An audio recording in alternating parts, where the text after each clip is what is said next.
community and trying to make sure that we get the information to our community of what she's up against there in Lansing, because of the fact that she's Democrat as a governor, and of course many of the people there in Congress are Republicans, and so that she's basically is uphill battle that she's facing, but nevertheless she's up to the challenge and up to the challenge. And so again, it was interesting, and we were all able to get questions in, and the concerns that they had, and each one of us had maybe an opportunity to ask one question and that kind of a thing. So I'm just saying to you is that was good. And so more than anything else, what I try to do is not just be a spectator, but really a participator in terms of what's going on in the community, what's going on politically and socially and economically, as well as from a religious standpoint. And so I want to get that to you and try to ask you to know that, and so that we can be responsible to you. And where many of you cannot do those kind of things that I'm doing, then I'd like to feel like that you hold me accountable in terms of making sure that I represent you, your concerns, and that I will be able to get those concerns back to you. There's the report just came out just a couple of days ago, coming out of the creation of jobs out of the country, where the government has announced about 164,000 jobs were created in the month of July. And of course, again, unemployment is like 3.7, and lowest it's been in a long time. But more than anything, the question, of course, is how's it going? How's it getting? When we look around in the city of Detroit and we see many people without jobs, without income, and how is this being effective in terms of getting it down to the people who need these jobs? And of course, that's the big thing, that we keep talking about job creations in this country, but then we talk about the billions of opportunities, many billions of dollars that's going in this community and in this city, and basically where we are not part of the economic growth. And so that's perhaps one of the things that we really need to talk about. And obviously, I was interesting, and I'm sure that we have nothing to brag about here in the city of Detroit in terms of the Detroit public school system, but I would like to think we're doing better. But to see what was going on in Baltimore, where not one high school, and I just knew somebody was going to rebuttal that, basically would say that it's politically wrong, that it's not accurate, in terms of not one high school student is proficient in math. Not one in the city of Baltimore, not one. And I'm sure there's nothing we can really brag about. I just don't know I don't know the statistics here. I should, in terms of our school system here in the city of Detroit. But I mean, if it is that bad here in Detroit, then we need to be very conscious and very serious about what we got to do. I mean, not one in Baltimore. When this the president and Congressman Elijah the congressperson from Baltimore was in this battle of words, and of course the congressman is trying to put some things together for impeachment for the president, and then the president comes back and said, well, maybe that the Baltimore ought to impeach you, because basically in terms of what's going on in Baltimore, and in terms of the trash and the rats and all this kind of stuff. And again, we were thrown in that mist of conversation on the national level. They always put Detroit in here, and I don't know what it is. Maybe it's just me, and I like to hear from you, but maybe it's just me. But how? I just don't feel I don't walk out of my door and feel this kind of misery. That I always feel there's hope here in the city of Detroit. That the churches and the politicians and community activists and people are really trying to make a difference here, that we're all working to make sure that indeed that our people, that when I see the work that's being done and trying to make sure that people get water, the work has been done to try to make sure people get their lights on in the wintertime, that the heat is still on, and how people like the Welfare White Rights and people like other organizations that basically do everything they can to be helpful, how the county treasurer is doing everything they can to try to keep the people in their homes. All of this, and how we all are working together to try to really to help people. And I guess maybe somehow I just don't feel that sense of hopelessness. And maybe I need to, have a conversation with someone to basically to argue me with the why should I feel different? Why shouldn't I feel different?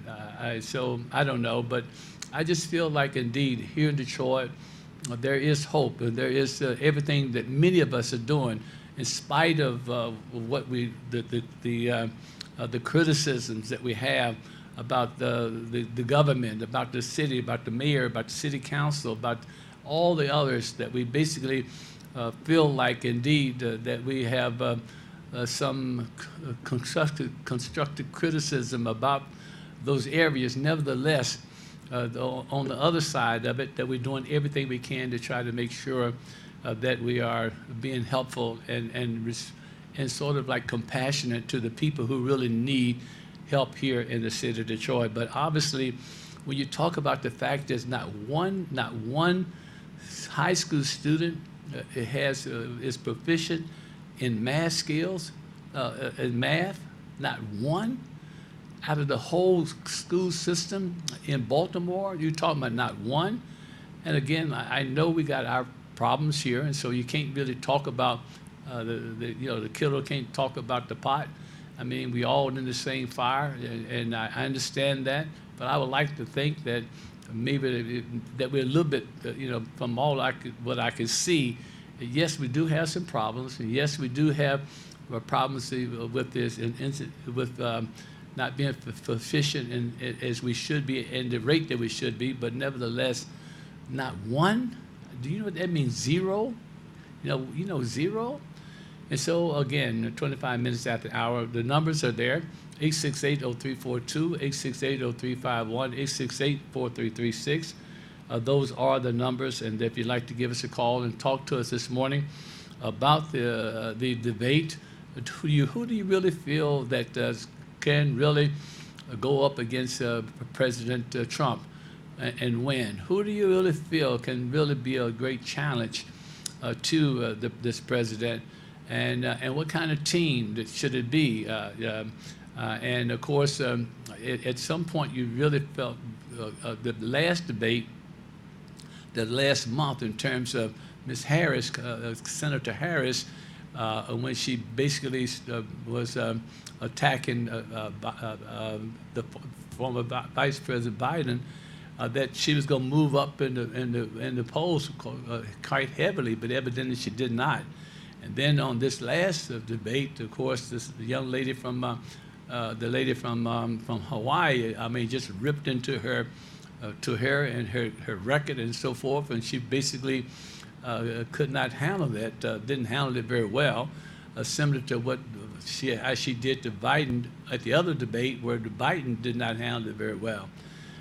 I don't know. I just feel like, my sisters and brothers, that I don't understand why, and I'm sure he's got his reasons, because obviously I'm not as proficient or a pro or really know the politics like many of you do.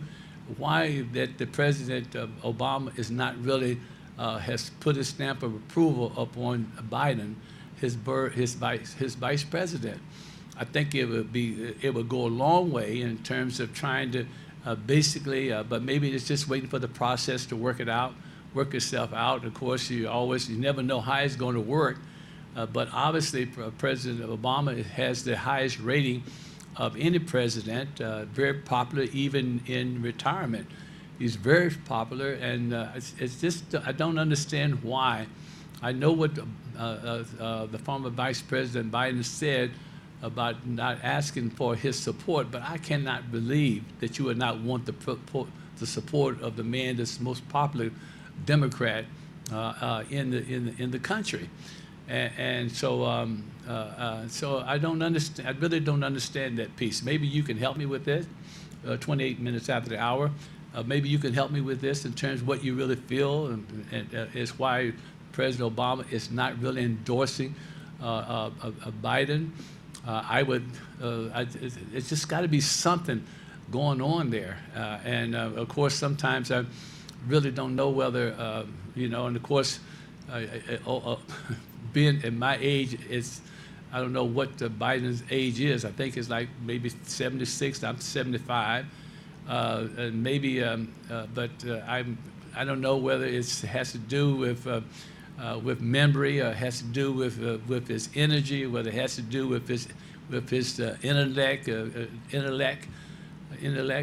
I'm not sure, but sometimes I do feel like he's slow on some response when they come to criticize him. I know he tries to trot out, trying to act young. When he's introduced and he comes out on the stage and so forth, and try to make sure that you and I know he's got plenty of energy.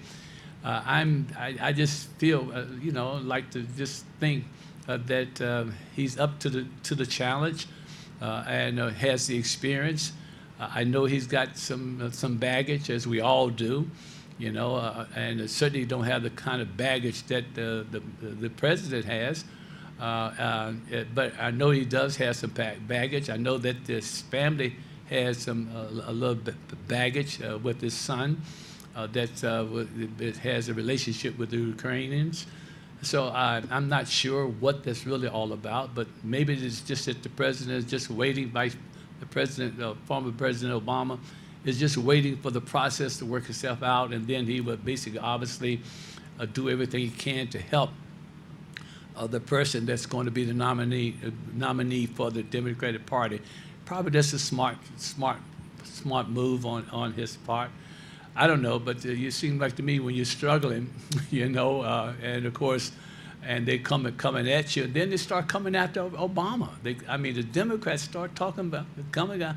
You can go out. There's a lot of ways you can get to the former Vice President Biden, without going against Obama. And I couldn't believe that they were really criticizing Obama's, his administration, and all of that. It looked like to me that would be, that's really, if you want to really be effective and want to really to be, if you do get the nomination, you've got to make sure that you're going to be careful how you're going to deal with this, with the former president, President Obama. Anyway, that's where I am with this, and I'd like to hear what you are and how you feel about it. 868-0342, 868-0351, 868-4336. Those are the numbers. And then those of you listening by way of internet, I want you to know you can certainly know that WHPR.com is how you can get in and talk to us. And also I'll give you the same numbers that works there as well.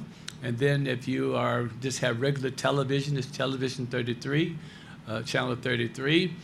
You can see us on Comcast 20. If you have Comcast Cable, you can see us right now on Comcast 20 and 91. 32 minutes after the hour. Caller, thank you for calling. How are you? How you doing, Real? Just fine. How you doing? Yeah, I'm going to say three things right quick, and I'm going to get on off. First thing, my heart go out to the young white boy that the young brother killed at the gas station. But what I can't understand, you had a brother kill another brother at the gas station. They talked about it 2 times, and they got his picture. They ain't looking for him. And another thing, when it comes to Elijah McCummins, that statement Trump said about Baltimore. My thing, a lot of black folks looking at it like this here. Sometimes, for the last 40 years, this city and the neighborhoods in Detroit come from black politicians not criticizing they folks by keeping their property up. So when it comes to Detroit, I don't live in Baltimore, but when it comes to Detroit, I fault the politicians for that, because sometimes you got to scrutinize your folks. Now they talking about the neighborhoods, they got this. That's our fault on that, on that thing. And when it comes to the Democrat Party, from what I'm concerned about, they should have had it on. They should have bought time. The Democrat Party should have bought time on another network to give other people a chance to see the debate, because everybody don't have cable. And as far as I'm concerned right now, I'm going to vote Democrat. I'm going to wait till the last minute, but they need to get their act together. Yeah. Thank you very much. And thank you. Good call, too. Appreciate the call. 33 minutes after the hour. And certainly insightful observation as well. And I thank you for the call. Right now, it's, again, 33 minutes after the hour, 868-0342, 868-0351, and 868-4336. Those are the numbers. You're welcome to give us a call as we talk about the debate that took place in Detroit, and the debate that took place in Detroit, and then also in terms of what was going on with the president really on Baltimore, the case, and certainly the Congressman Elijah Cummings being the representative of that particular area, because obviously the congressman is coming after him, and so it's like two kids in the schoolyard going at each other. One's a congressman, and the other one, of course, is the president of these United States, and so that's and of course, again, with setting all that aside, in terms of the president, and obviously what he really wants to do is embarrass the congressperson, because the congressperson is trying to impeach him and trying to get information for impeachment on him, and of course he basically comes out and talks about him representing. But then when you look and see what was going on in Baltimore, how 2 or 3 mayors have resigned as a result of corruption. I think they had a governor had to resign because of corruption. Again, I'm not talking about nobody. I'm just talking about what I'm talking about here, and don't know if I have all the particular facts. But the point I think I'm trying to make is that understand, my sisters and brothers, that I think it's somewhere between 50 to 70 billion. That's what the B that the government has put in poverty programs that have given to cities, given to organizations, given to nonprofit organizations, given to city officials, somewhere between. And this I came up with this research a number of years ago, 3 or 4 years ago. I brought this to your attention and wrote an article about it, and basically where about at that particular time about 50 billion, that's with the B, money's been given to cities in poverty programs, and we're still we're still in poverty, we're still poor, and basically you give it to different organizations, and of course. So it's not just politicians, but it's people who receive this money, and basically at the end of the day, it doesn't get to the people that was supposed to, that the program was designed for in the first place.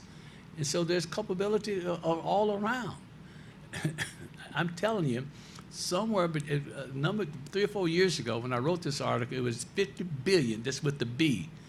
And now it's probably somewhere between 50 to 70 billion, and that's with the B now, in terms of the money that's been spent on poverty programs. And for the most part, we are still in the same boat that we were in before the money got here. And it was still, I mean, Dr. King, it's been 50 years plus, and we still basically where have we come from? What have we done? What have we managed to really accumulate in terms of really getting us out of this situation that we basically find ourselves in, especially for people who basically can't speak for themselves, the poor, the senior citizens, the illiterate, the people basically the children in high school, in the school system, they can't really speak for themselves. They depend upon us to speak on their behalf. And I'm just saying to you is that we can be upset with the president, and should be, but at the same time, I'm just saying to you is that the Titanic didn't sink from the top down; it sunk from the bottom up. And this is what has to happen if we're going to basically help our people. The money's going to have to go to the bottom and work its way up. But right now, I think down through the years, it's just been the money coming to the top, and it never gets to the bottom, and that's the problem. So it's not just politicians. It's just not. It's a bunch of us, and I don't have the time, and we'll have to be very careful because you've got to be politically correct in terms of the fact is that how our own people have not done right by us. Our own people have not run right, but not just white folks. But I'm talking about our own people have not done right by us. And you know it and I know it. We don't want to talk about it. We don't want to talk about it. We just want to basically, it's easy to talk about racism. It's easy to talk about all this other stuff. But when you start talking about sorryism, that's the thing we don't want to talk about. And basically, that's what happens when we have these resources and we don't use them and put them in the right place. Again, I'm just saying to you is that I feel I'm able to say that because I've seen it. I've seen it, and you get so upset with the fact is that we are not doing right with the resources that we have in order to help our people, and you know it and I know it. And so again, I don't particularly like what they're saying about Baltimore or what they're saying about Detroit or saying about Louisiana or any other city or state. I'm just saying to you is that somehow, some kind of way, we got to be cognizant of the fact is that we have the responsibility of really helping our people when we get those resources. And now we got this whole thing about immigration, and so and it's amazing to me how our African American leadership in the Congress, as well as the civil rights organizations, are more concerned about immigration than they are about our situation. We're here, we're legal and still getting injustice. And they're basically of doing everything they can, and I'm not saying it's a bad thing. I'm just saying to you is that I don't want to act like I'm not compassionate or anything like that. Like I know Mrs.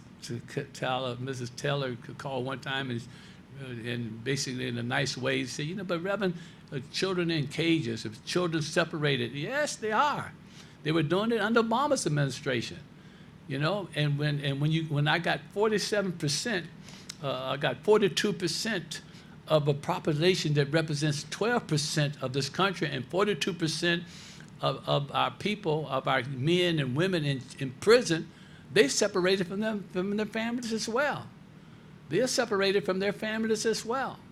And so I'm just saying to you is that somehow maybe it's just me. Maybe it's just me, and maybe I'm just I'm the one that's basically out of sync with all of this. I just don't feel like I have to be anti anybody to be pro me, to be pro African American. I just don't think I have to be anti anybody to be pro African Americans. Just the way I feel about it, and I just feel like for somehow, some kind of way, understanding, and I bring these statistics up, it doesn't seem like it resonates with any of you, and that is that in another 10 to 15 years, we'll not be this minority of the white population. We'll go down to be the minority of Mexicans and white population. It'll be the Hispanics and I'm sorry, the Mexican, but Hispanics, and then the whites, and then African Americans. And if we're not careful, the way this thing is going, is that we probably will, some other group will come in and be on the third level in terms of minority. And then we go down to the fourth level because what are we doing? What are we doing to make sure that we are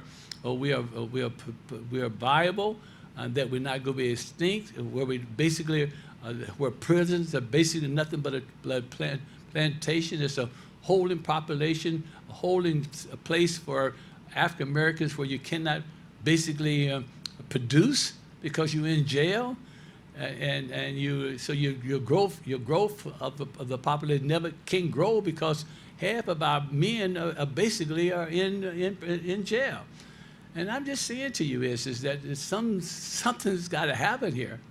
Something has got to happen here, and I know it sounds but it's just I'm on your television, I'm on your radio, I'm on your podcast, I'm on your wherever you're listening, and I realize that I'm opening myself up to criticism, and I understand that, but I'm just also saying to you is that to be criticized because I want the best for my people, is that so wrong? That I want the best education for my people, that I want the best housing for my people? Is that so wrong? Is it so wrong that I want my people to have the good jobs? It's so wrong that I want my people to basically to be up in terms of the economic ladder, education, workforce, and have the skills to basically to run this country. And now we're talking about socialism. We're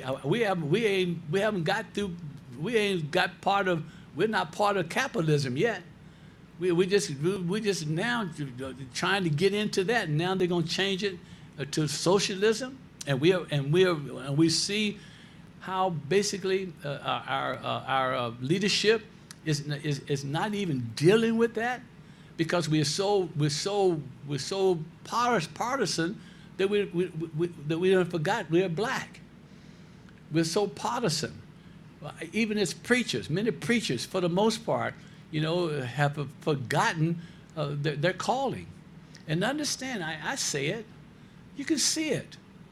And when the debate was going on for 2 days here in Detroit, did you notice nothing about abortions was brought up? Not one question about abortions were brought up. Racism, racism, because that's the piece that grab us. Well, if I'm a privileged white person, and that because I'm a privileged white person, I want to remind women in the suburbs that your son can have a hood and have Skittles, and he's protected, and African Americans who have Skittles and hood on are not protected. That grabs us. It grabs us. And I'm just saying to you is that, but we've been 12% or less of the population in this country for decades. When are we going to grow? How are we going to grow? Why aren't we growing? Well, if you're giving 6,000 abortions a year, and then you got all of our people, our young men in jail, how are you going to grow? How do you grow? And so I'm just saying to you, again, I'm suggesting to you, my sister, that this is a conversation that we ought to have with our leadership, with our preachers. The whole 2 days, the whole, in terms of abortion, in terms of if you decide to have the baby, you and your doctor can decide whether or not the baby lives after you have the baby. Infantile. I mean, is this where we are? Is this where we are in this? Are we're so partisan that we want to be part of that? I don't think so. I really don't think so. Call you in touch. How are you this morning? How are you? Hey, good morning, Reverend Holly. How are you doing? Okay, fine, thank you. Speak up. Speak a little louder. I said good morning. How are you? Just fine, thank you. Well, Reverend Holly, well, we can't say it in church, but the stuff has hit the fan. And I have been saying this for years. There's a whole lot of dead bodies hidden under these schools all over this country. They've been black politicians, black administrators, black mayors, black councilmen, black ministers have been participating in and at the trough of profiting off of the destruction of black people. And that's just the bottom line. Baltimore is no, it ain't nothing. It's nothing that is odd about Baltimore, and the fact that none of them are proficient in math. There's nothing odd if the sheets were pulled off the covers of Detroit or any other urban center. You would discover the exact same thing. This is not an anomaly in Baltimore. This is par for the course across this country, except, Reverend Holly, in black communities where black people have decided we're not going to participate no more in y'all's poverty. I live in a community, Reverend Holly, where the average income of the African American person in the community is about $275,000. That's the average. The average house, the value of the home, and this is a very nice, thriving, broad community. The average home is worth about $500,000. Brand new homes.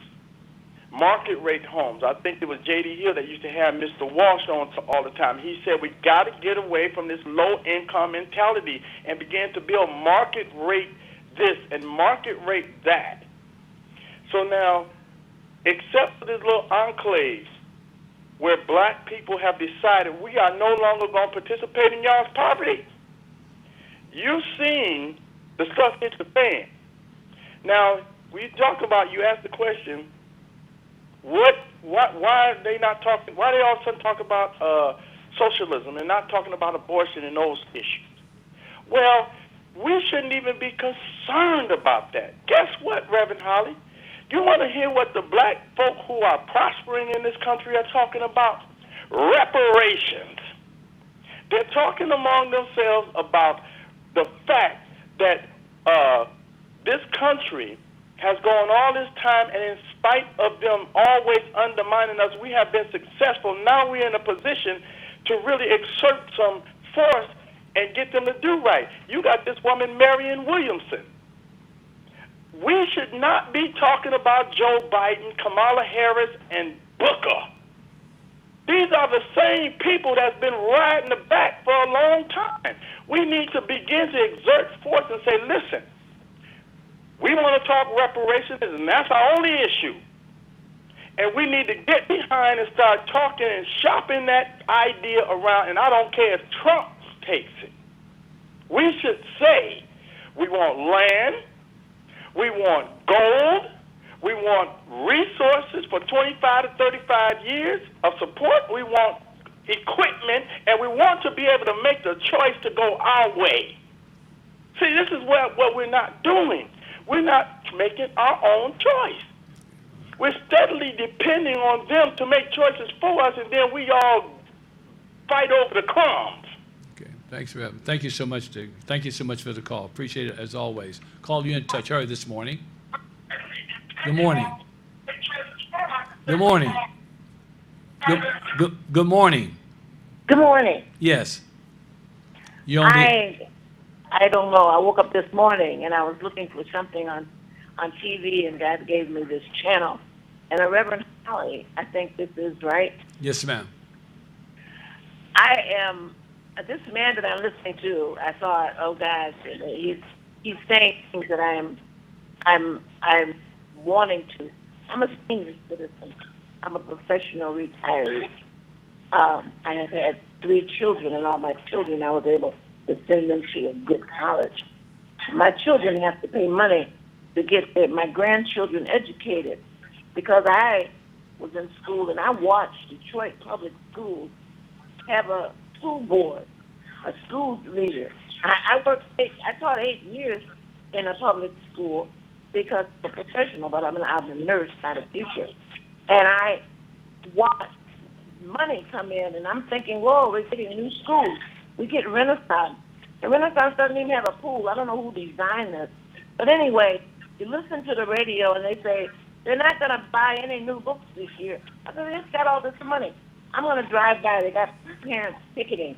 Nobody was out there picketing. But you know what? When I drove by, when they didn't have any toilet paper, there were parents out there about toilet paper. I said, well, who are we? And when the kids are in school and these teachers are treating them or not teaching them, it's a job and not a profession. And black kids, they don't expect to learn. So if a black boy does anything wrong, he's in deep trouble because he's going to get suspended for 3 days rather than being corrected. And his parents called in, look, he's supposed to be learning. You can make him learn. You know, our directions are different. And when I start talking, they don't want to hear about me because this is whatever. I mean, not only when we get sick and go in the hospital, if you're black, you're in deep trouble. By us, the people who we hire into the hospital are people just want a job. They're not people knowing that when you walk into a hospital, you're sick, and you're supposed to be treated with dignity like you're sick. But you're treated like, oh, my God, you're an old lady and you're black, and you don't really hurt me, you're just on drugs. It's ridiculous. And, we don't allow our children to have a dream because we're not educating them. Detroit hasn't got any decent schools. All these chartered schools are people who got money who put the schools. You talk to some of these teachers that are working that want to teach. These kids are so bad they have to have the parents come and get them out of the school. And these ministers, if that's the only way that they can reach us, they should do it in the pulpit. They should not be in Washington, sitting at a table with Trump. When I saw that, I did not believe it. I thought, because I personally, being a good Christian, think that Trump is Lucifer. I think that he found his way because all of these Republican men cannot be influenced by one man unless he has the power of Lucifer. And you know what? These ministers need to get in the church and start teaching these black women that you're mothers and you teach your boys to be men, and they won't be out trying to get girls pregnant, and we won't have to worry about abortion. Right. And they won't be in there, and the boys, they would not be running around stealing because they're teaching that you got to learn because you're going to be 30 years old and you're going to have to work to pay for yourself. We're not going to be paying for you. Thank you very much. Yeah, thank you for the call. Thank you very much. Call you in touch early this morning. Thank you for your patience. Well, I'm just signing in. So I'm just going to talk about the power of economics. It was economics that motivated people to kidnap us and to bring us to these shores. And it was economics that motivated people to kill and subjugate and regulate people to reservations to possess this land and now occupy it. But what other groups do is they engage in, presently our group are engaged in dysfunctional because of our disorientation in this country. But see, other groups practice nationhood, morals, family, and they do what they need to cross over to economic stability. And we don't perfect that because of our past and because of our engagement in, I think, our own demise. And so we must be reprogrammed into what other groups have always done to keep their communities and keep their children safe from violence, safe from crime, safe from the misled education that has been bred into our communities generation after generation. And yes, not only the church, but the families, the parents, and the community have to come together and work on the education, educate to liberate, and that is we must understand what it is to be economically empowered, because without the survival kits to navigate, our spirits are always going to be broken, and we're going to continue to wander in the land of milk and honey and not get any. Thank you for taking my call. And thank you for the call. It's about 2 minutes to the hour. I need to take a break. I know 4 or 5 of you are on the line, so let me just hold on for me. But I need to get these commercials in here, and it's because it's very important as I stay here and have this program. It's basically because of commercials. And so please be patient with me as we are. If you're just joining us, what we're talking about, the debate that took place in Detroit, what's going on in terms of the president and the congressperson from Baltimore, talking about in terms of the whole piece about education, talking about how is it that we're going to be able to, as African Americans, are going to be able to put ourselves on the front burner while all these other distractions are taking place, whether it's on the border of immigration and all of this. So it's interesting that we're talking about on the south of the border, but what about the African Americans Africans who really are under the same kind of stress, you know? And it's amazing to me, not one African American congressman or leadership or anything is talking about how you can help our Africans who are under stress and who basically have the same problems in terms of government, and the same problems in terms of trying to get out of their oppressed and destructive country because of lack of leadership, and also because of violence and all this kind of stuff. But again, like I said, maybe it's just me. Maybe it's just me. I'll be right back.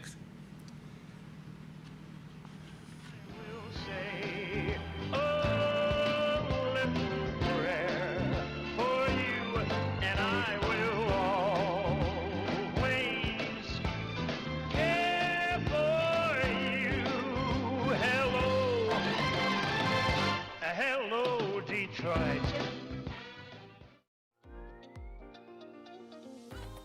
You're watching WHPS, Highland Park, Detroit.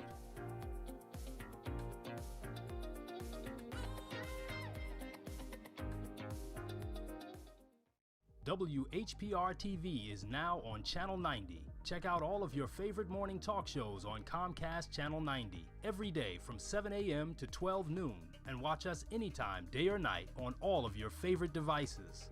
Download the WHPR TV Now app and take us with you wherever you go. WHPR TV is now on Comcast Channel 90 every day from 7 a.m. till noon. WHPR TV, a Watkins Broadcasting Company. Able to meet people from different countries enriches our lives. Wayne County gave me so much, my degree, who I am. The college supports you to grow. They have the different campuses. I'm like, I can try this. Makrit Shunga, Ethiopia. Sandra Gonzalez, Mexico. Arminalda Carrick, Bosnia. Javed Khan, Bangladesh. Go to Wayne County, they will find your path and you will know what to do next.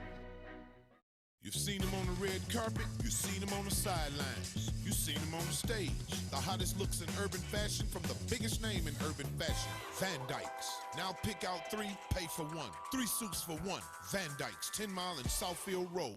You've seen them at the clubs, you've seen them in the boardroom, you've seen them on the pulpit. Now get them at Van Dykes. 3 suits for 1. Suits for the workplace, for the club scene, to be seen in. Pick out 3, pay for 1. Van Dykes, 10 Mile and Southfield Road. I think Wayne County Community College District is the perfect place for any student.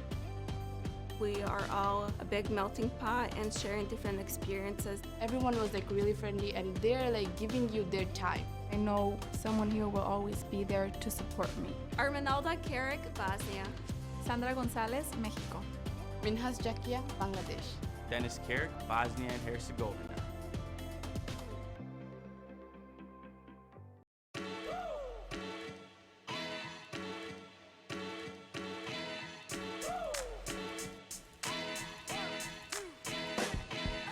There is not another culinary or hospitality academy located in the city of Detroit. There's a lot of people teaching culinary arts, but they're not teaching the business side of it. We're opening up another kitchen for the Cleary Culinary Academy. We're going to bring a Cleary mind to every kitchen in downtown Detroit. But when we talk about a Cleary mind, we're talking about a student that can make a definite impact. We want to be a part of all the wonderful food establishments, restaurants, and the food scene in general in downtown Detroit.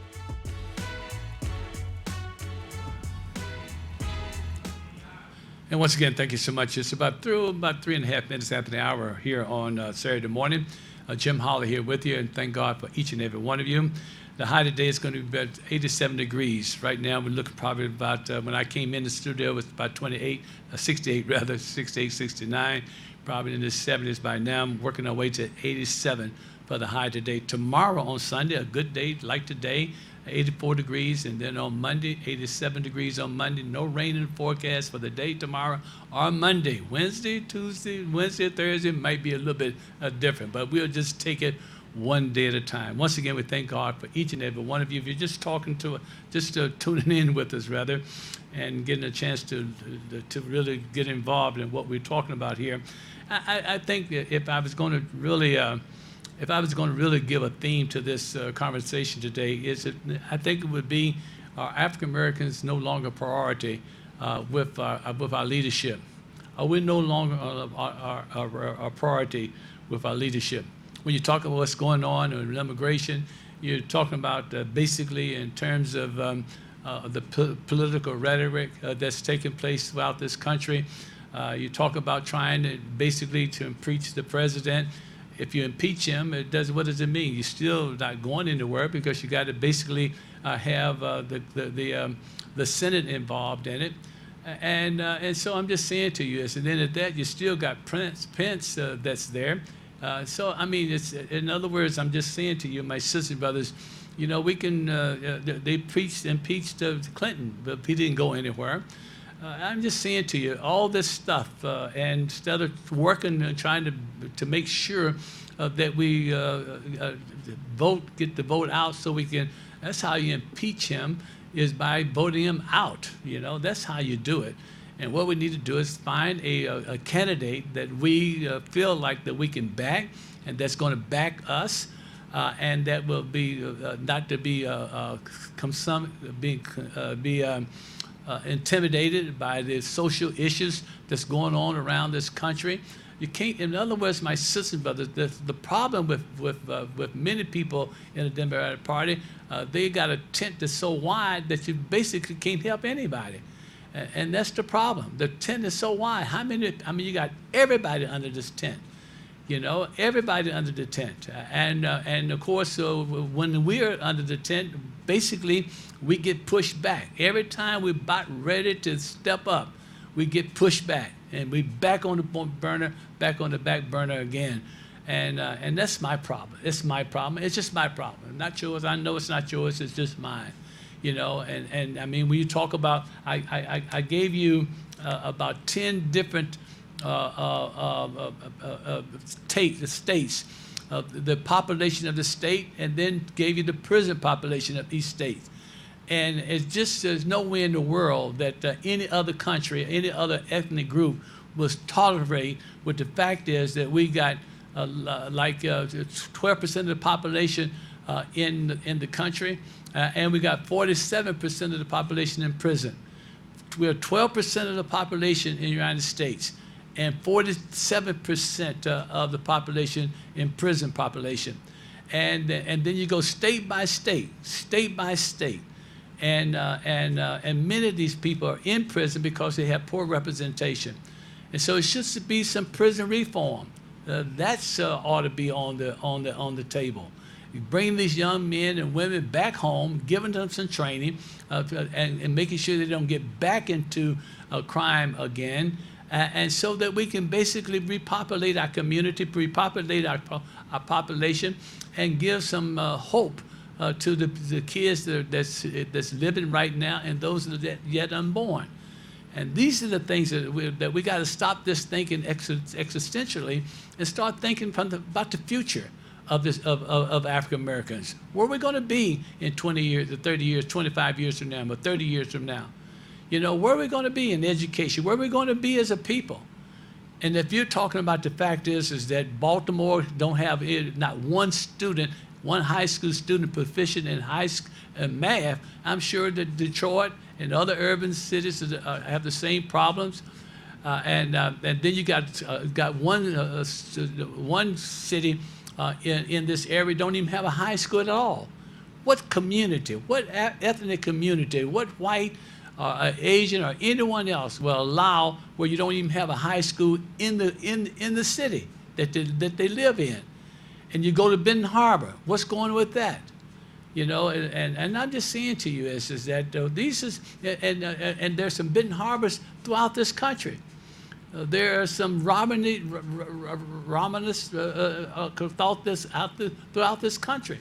And I'm just saying to you, my sisters and brothers, that we got to understand we got some serious problems as a people.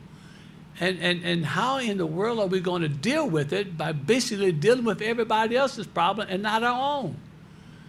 You know, and that's what gets me. And then we're the only people that just allow people to mess with us, to mess over us.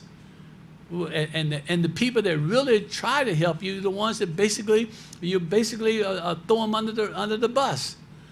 And I'm just saying to you, somehow, some kind of way, I know I sound like a broken record from Saturday to Saturday, but until you change, I'm not going to change my message. And that is, indeed, we got to understand that we got some serious problems, and our leadership need to look out for us, not just for other people. And that's all we do. When we get in office, when we're president, we take care of everybody else. We get congressman, get to be a congressman, we take care of everybody else. We get to be in a particular position, we basically try to take care of everybody else because we want to make sure they understand I'm kind and I'm sweet and I'm not racist. I want to make sure I do everything I can to make sure I show them that I'm not racist, that I'm not just black. I'm for everybody. Yeah, you know, and you can be with everybody, but we ought to be part of that everybody that you're part of, that you're talking about. And if I'm wrong about this, my sister, you tell me. You just tell me. Why am I feeling bad because I'm trying to tell you I'm concerned about us? Why I feel like you don't particularly hear this? This doesn't resonate with you because I really care about us. Is something wrong with that? I mean, that we sit here and allow people just to keep messing over us. This is not just white folks that's messing over us. It's us messing over us. There's nobody in this world smart enough to do to us what we do to ourselves. You know it and I know it. You know it and I know it. They had a news conference in Baltimore when the president picked out Baltimore because of his rivalry with the congressperson. And while they were basically doing the report, a rat ran across the television in front of the reporter. A big rat ran right across while the person was reporting about the rats. The rats came out and said, "I'm here, I'm here, I'm here. Ain't nothing changed. I'm here." And I'm just saying to you is that whether it's right or wrong, or whether you feel like it's racist, or whatever you might feel like it is, the bottom line is the people in where the rats are, they don't feel the way you may feel. They feel like they want to get out of this mess. You got people living in Los Angeles, living on the street, and got the human feces right on the street. You got stink urine all right on the street. And I'm just saying to you, is that the way we want to take care of people? We got mental health issues. Mental health issues. I was talking to a couple of principals, a school that I basically have adopted, my church has adopted, and what do you need? Uniforms? Oh, no, Reverend, we don't need, what we need is to have somebody to talk to the parents of the students, because many of the parents have mental illness, mental problems. And so our children are basically they're acting out the behavior because the parents they have mental, it could be depression. Mental illness can go all kinds of ways. You don't have to mean that you got to be locked up. It just means that you're not being treated. And many of our kids are acting out the behavior because they're in a dysfunctional situation. And we're not even dealing with it. We don't even deal with it. Yes, we put, I'm thinking it's just going to be uniform. No, we got the uniforms under control, but can you help the parents? Can you help them? Can you give them some computer skills so they can get, maybe be qualified for some kind of job or something? I'm just saying to you as my sisters and brothers, understand, we have an opportunity, we have a responsibility to help ourselves.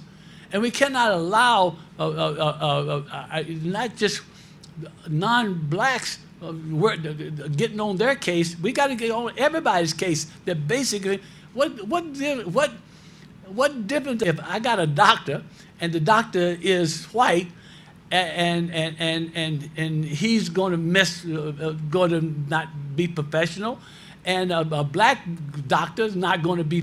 I mean, what's the difference? The point is that I want to be healed. I want to be my situation. I want to be taken care of, and I want the person that basically has the responsibility and the knowledge and all the needs to be able to repair my body. So I may not be saying it like I really want to, because obviously I got emotional in this space. But I'm just saying to you, my sisters and brothers, somehow somewhere between 50 to 70 billion. That's what the B that the government has spent on poverty programs. And I'm talking in the last 30 years. In the last 30 years, not the last 50 years, the last 30 years, according to the research. So where did the money go? Like they were talking about Baltimore. I'm sure Baltimore, you just can't pick out Baltimore. I'm sure we are Baltimore, Philadelphia is Baltimore. I'm sure they got a lot of Baltimore. I'm sorry, a lot of Baltimores around this country. Caller, thank you for calling. How are you? I'm fine. How you doing, Holly? Just fine, thank you. I didn't watch the debate because I'm tired of all the banana in the tailpipe that everybody want to say while they're on stage. And like you said, once they get in there, they forget about it. They didn't touch base on medical. You got insurance, but certain illness that they won't cover. I'm looking at the news this morning. A little girl, 12 years old, needs a heart transplant. So she wanted to go to Children's Hospital, and they say, well, that's not within her insurance program, to do the operation. The one that she can go to, they don't do the operation. So a lot of stuff they didn't touch base with in the when it was in the debate. So I turned it on for a second. I turned it off because all they was just doing was talking about what they going back and forth with each other. It's a bunch of crap. You got, like you said, you got blacks against blacks. You had a lady come on, Let It Rip, that was for Trump, the black lady, was on with Brendan Lawrence now. She's sitting up there defending Trump with everything that Brendan and everybody else bring to her and things. Like Trump is some kind of hero. She done been brainwashed. A lot of leaders in Detroit has been brainwashed. They're going along just to get along, And then what gets to me is that then they want to say God, God, God. Well, if you're not serving the people the right way, you're not serving God the right way. They can say all what they want to say, but until you start serving your own people and quit talking about everybody else and come out to these programs and raise hell, which we don't do. We don't come out in numbers. We don't come out in numbers as the black race. We'll call on the show in numbers, but we won't come out fighting numbers. We won't come out and raise hell about all the stuff that they doing to us. Raising taxes, raising water bills, putting people out. People ain't got water in the city of Detroit. We should be out in thousands raising hell. We should be out in thousands and vote. We won't do it. We got to reach back and teach and get some of these young folks out here to come out and vote because this is their future.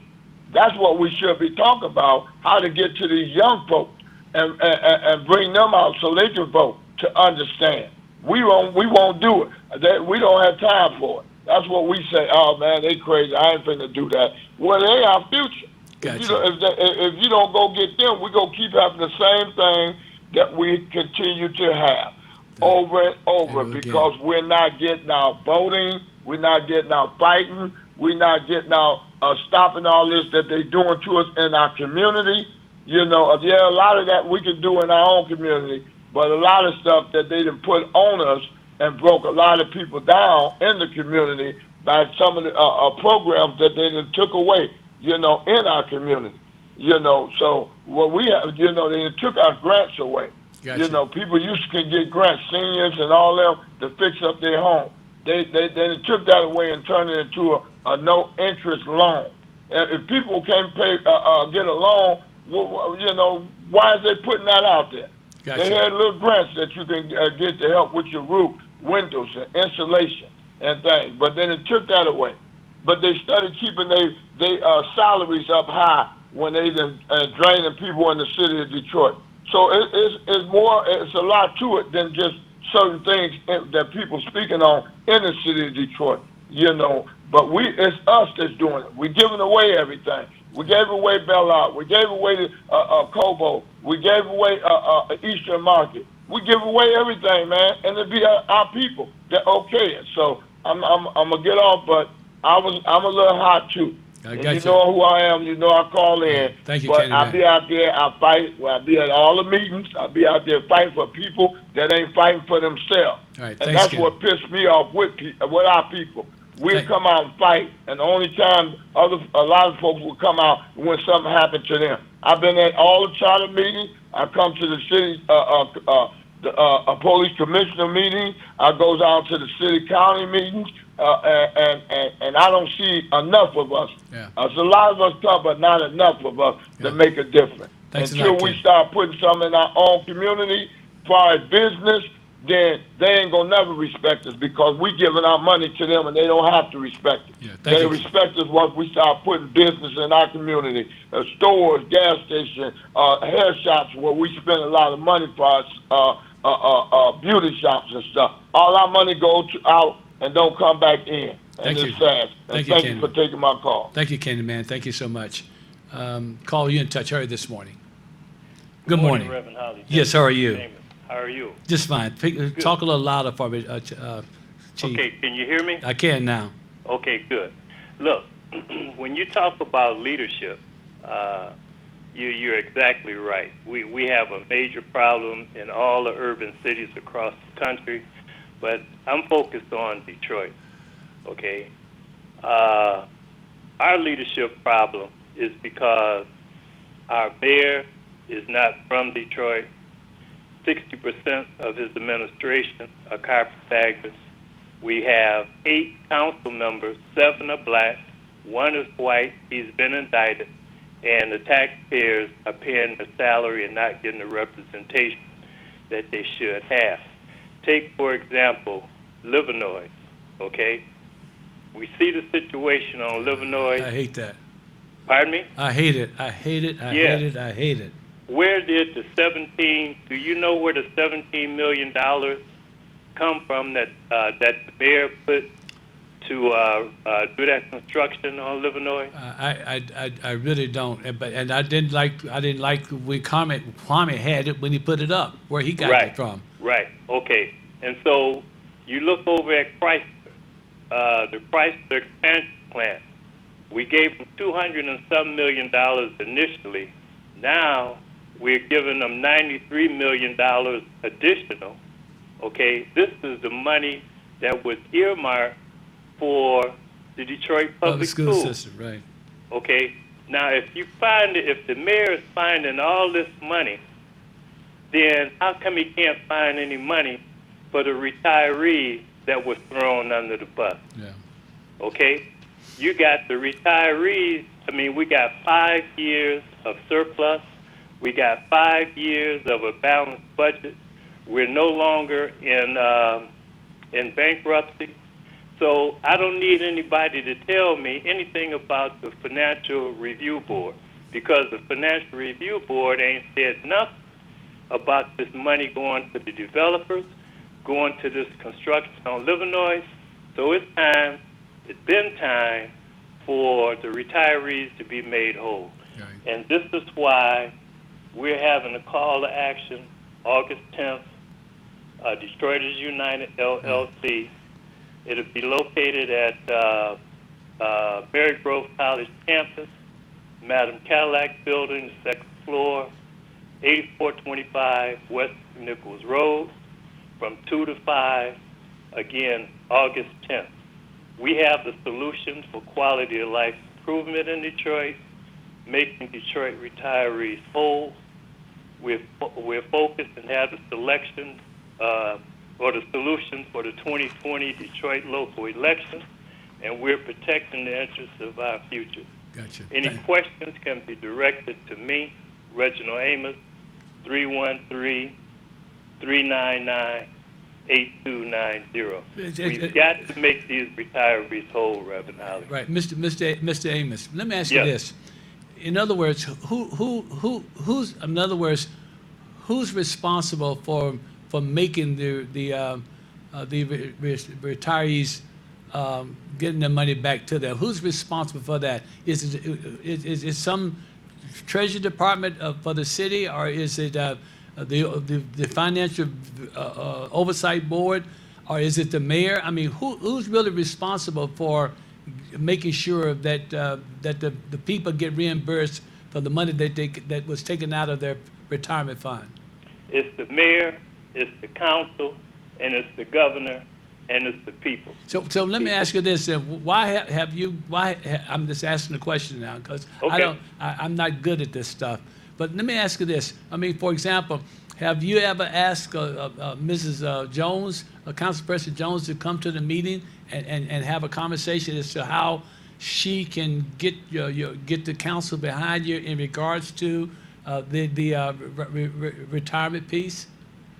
No, I haven't, and the reason being, Reverend Holly, is because I know her history. I know she's playing good cop, bad cop, and she don't have the interests of the people. You can't name 5 things in the whole time that since 2005 that Brenda Jones has been on that council that she's done in the interest of the people. Yeah, So it'd be a waste of my time inviting her. I mean, I'm quite sure her staff have heard us since February of this year, and if they were concerned, just like any of the council people, they would come to me. There's nobody on the council basically that you can pinpoint that can carry the water for you? Oh, yeah. We have the only person on that council that have the interest of the people is Constanetta Lopez. So why That's the only one. why can't you get her to basically carry your water for you with the council? Well, we're working on that, Reverend Holly. We got some things coming up in the fall, and we're working with Councilmember Lopez's office as we speak. All right, okay. Thank you for taking my call. I mean, Thank you. you. Okay, no, I take you. I you called me. I was listening to the questions. The CNN just gave some softball questions to the candidates. Nothing about prison reform. And much of it was about against Trump, but not about what they're going to do for America. What they're going to do for. Obviously, they talked about health, and of course, they jumped on Biden and Obama about the affordable health care. They jumped on that, but they didn't have nothing to really replace it other than the fact you're talking about Medicare for everybody, which is it's impossible to support. And of course, I'm just saying to you is that if you don't, I guess it's not just so much of what against Trump, as it is what you got for us. like you were talking about the lady that was on Ready Rip, and she was basically defending Trump. And of course, the question, of course, is then, I love me some Brenda Lawrence. I love me all of those people. But at some point, what are you doing? What are you doing to offset what he's doing? You know, and that's the thing I'm asking you, my sisters and brothers. It's easy to be against something, but then why can't we be for something? And that's where I don't see anything happen here. Like the young lady that basically that basically represents the 13th congressional district. I mean, what you're doing in Washington? What is it doing to help us here? I mean, we got educational problems here. We got water problems here in the school system. We got water problems here. We got all kind of infrastructure problems here. We got child care problems here. I mean, what is that got? What's that got on the with the what they call the squad or the foursome or whatever that group? I mean, I don't understand this. I don't know why we let them get away with this. Why you let any of them get away with this? I mean, we got some issues here. And so for 3 years, you basically, for them, a year and a half or so forth, you're against something, but what are you for? What are you doing to help us? Helping my kids in the Detroit public school system. They can't buy no books this year. They can't buy no books this year.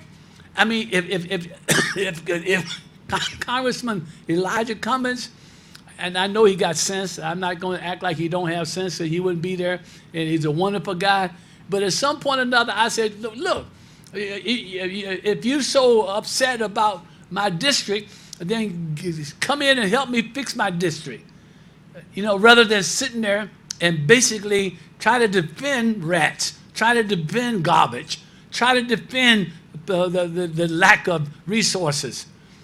Then since you're so upset and calling me out, and then let's just work it and we'll make sure we got transparency with every dollar that we got. I mean, call him out. Call him out. If you say he's a racist, call him out. Call him and see if he really is. You just, Mr. President, you just can't come up and tell me the problems I got, and you got money to help my problems. Then give me, we'll work it together. Give me give me somebody in the administration. I'm gonna say Ben Carson, but I'm not sure. But somebody that basically we work with my people and your people, so that we basically can get this done. What about so if the deficiency when it comes down to math, then let's find out what the problem is, and what can we do to make sure that these kids are proficient in math and reading. In other words, since you don't call it out, and since you say you're not racist, prove that you're not racist. I mean, is anything wrong with that, my sisters and brothers? I mean, Chief, why talk to, I don't mean no harm, Chief, but why are you talking to people that already feel the way you feel?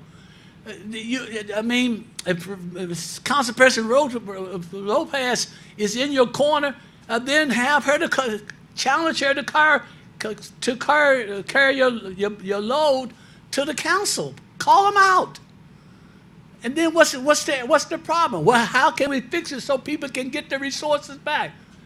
I just feel like sometimes, I don't mean no harm, Chief, and I love you, I love you do, and all that you do, and all that likes the Chiefs and all that you try to do.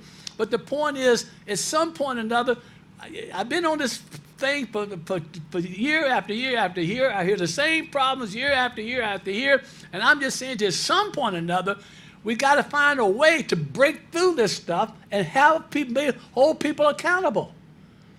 I think Brenda Lawrence, but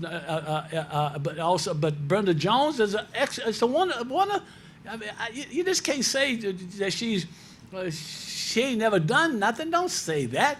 I'm just saying to you that, but all you want to do is just one thing. Can you do this for us?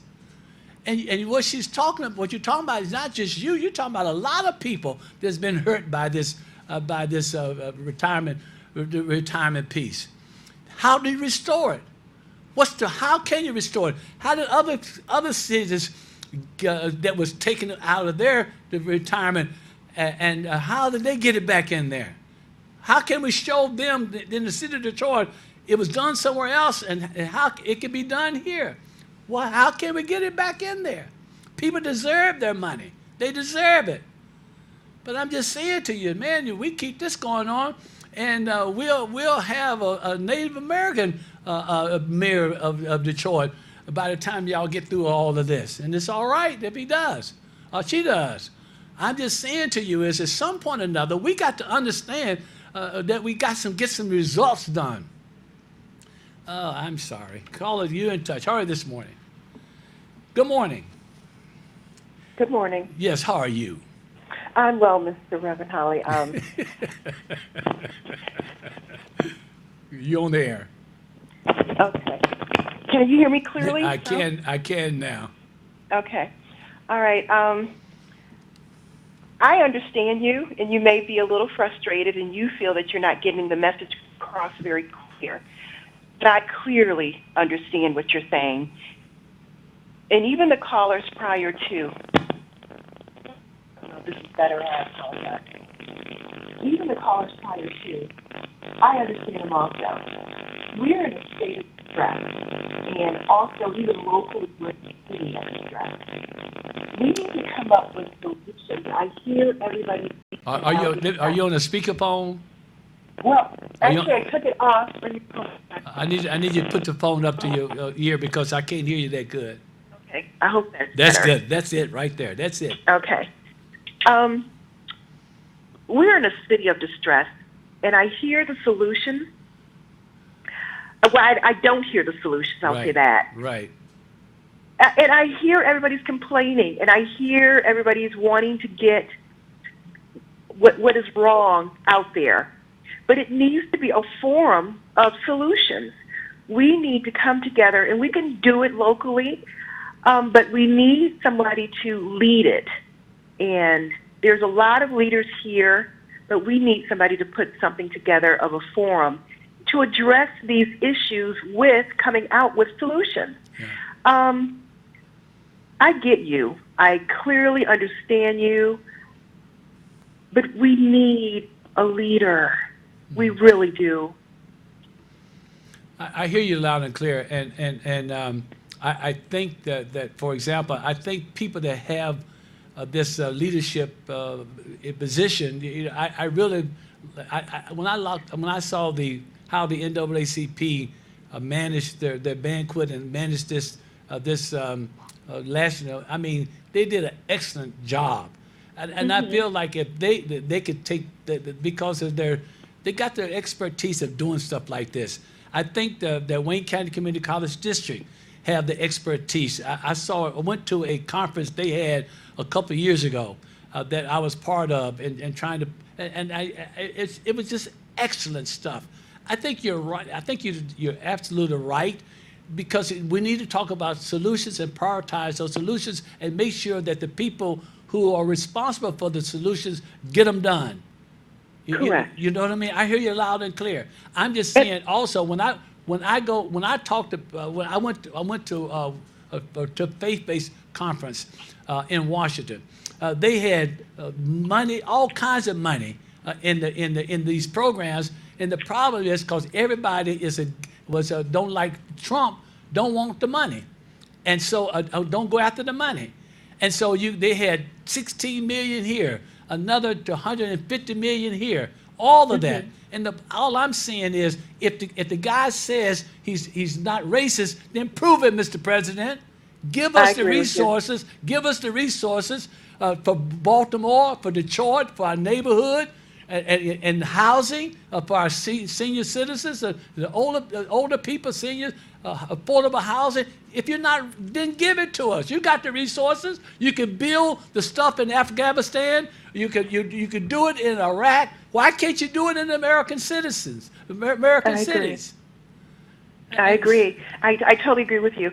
And I also feel something you said too. We don't need to tear down another race in order for us to rise up. I agree. We don't need to do that. Yeah. We need to address the issues that are going on with our race and move forward. And leave the other races that we feel that have damaged us, leave them behind.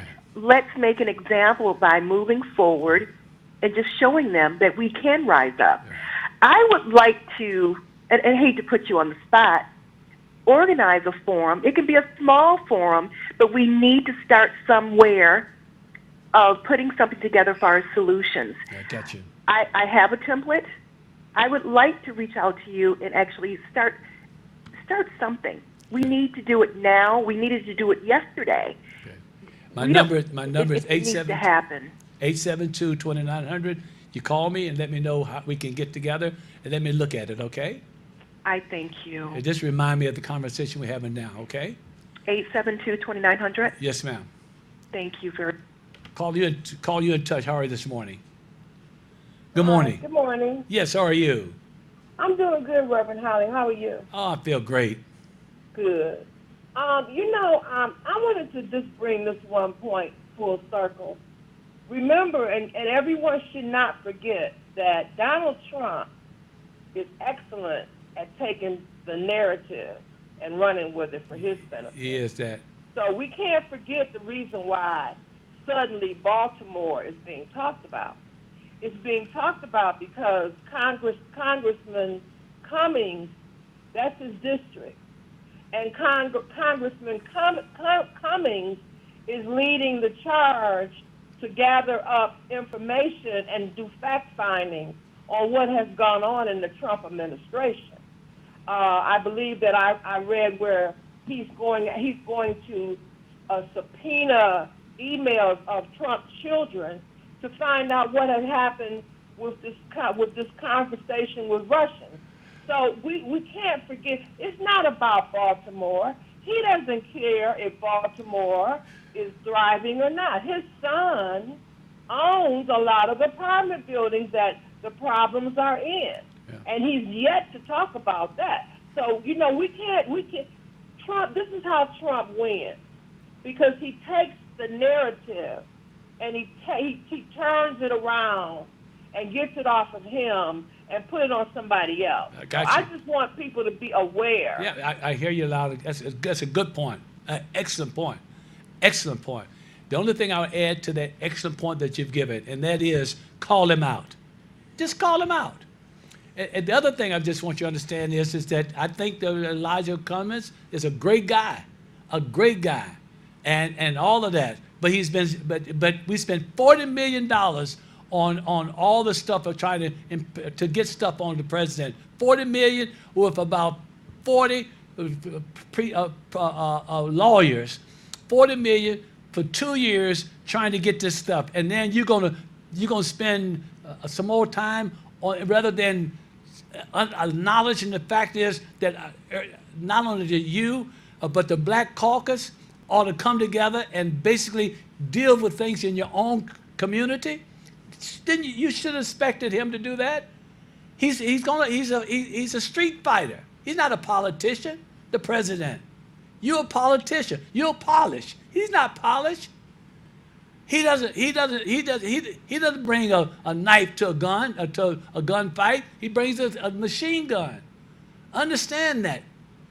And he got the resources. And I'm just saying to you, you got to prepare to do that, Mr. Congressperson. You got to be prepared. This is going to happen when you stuck your head out there in the first place. But if you can't clean up your own neighborhood before you start cleaning up the White House, clean up your neighborhood.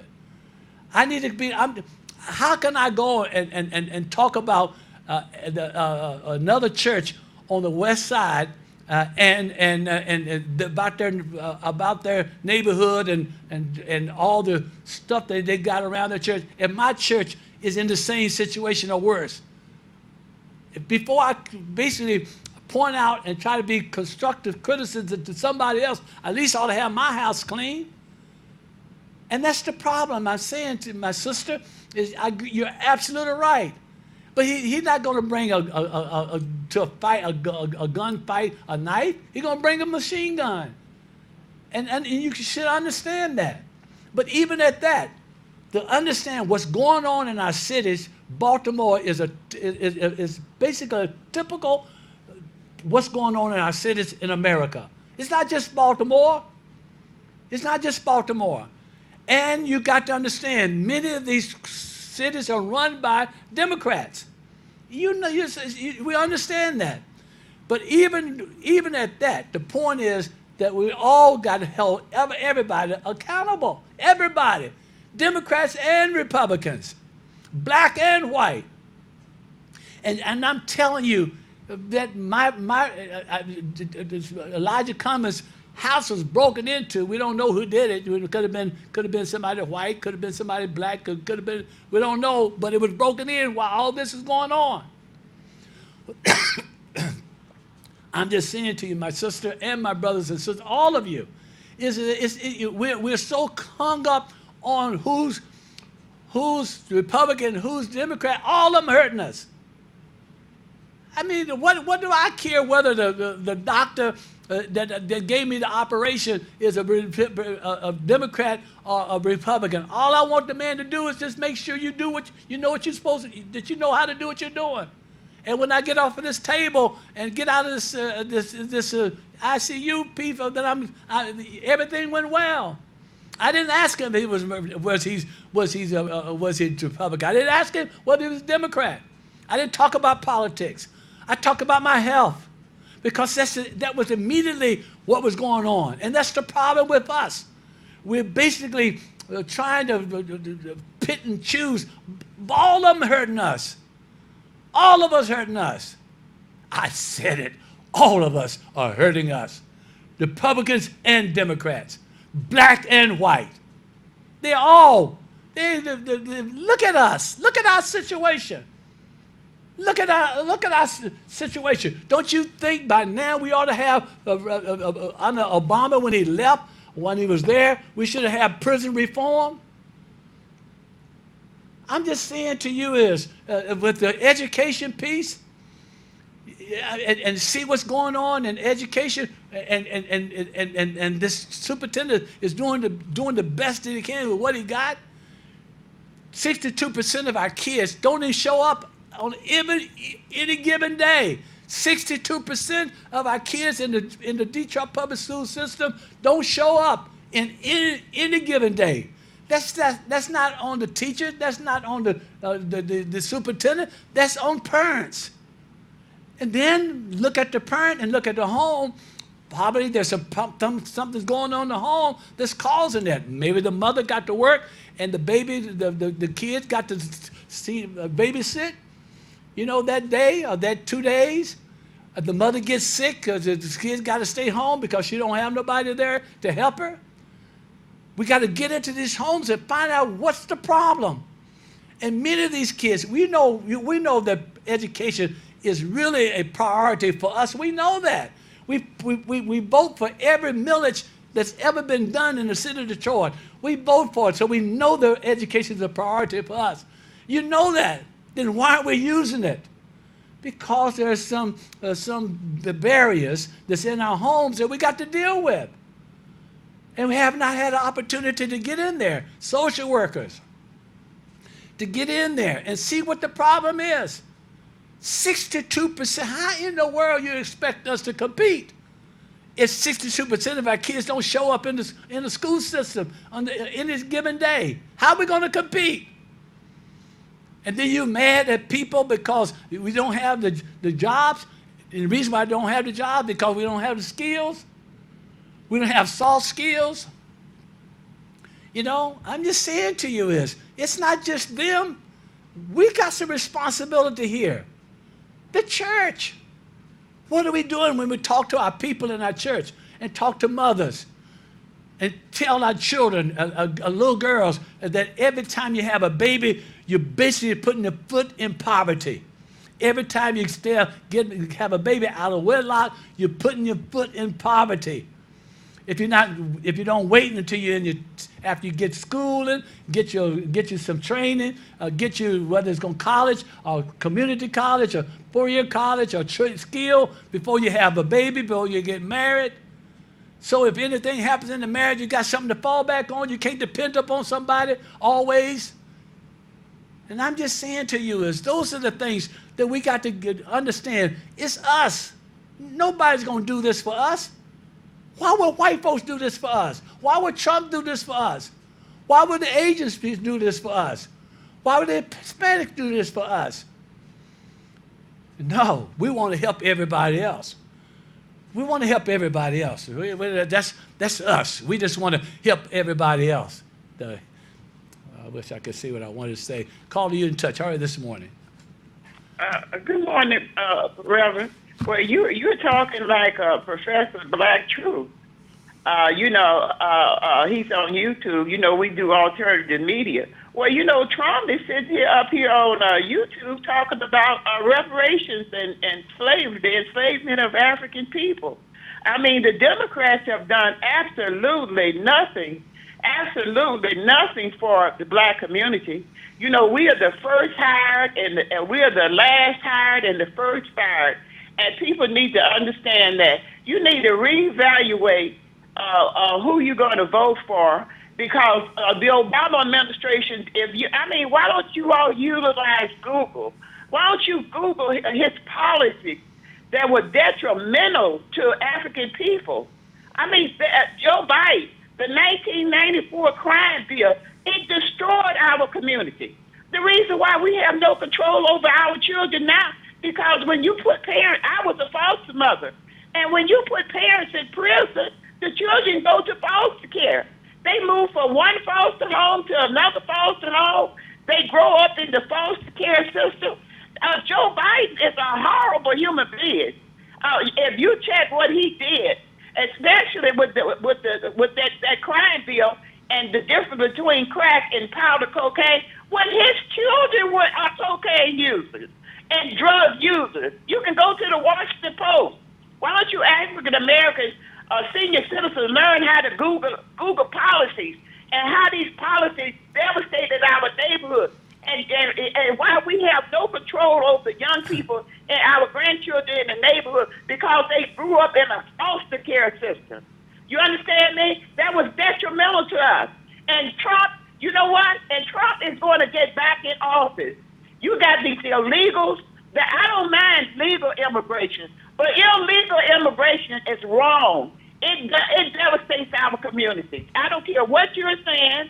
It impacts our community. We got Americans living under bridges. We got homeless Americans, homeless soldiers in this country living on the streets. Have you went and go visit California? Visit here. People living in houses, empty houses, right here in Detroit under Democratic administration. This is the reason why people are bailing out of vote. Is because the Democrats have been far worse, because they should have been better for our communities, and they have been far worse.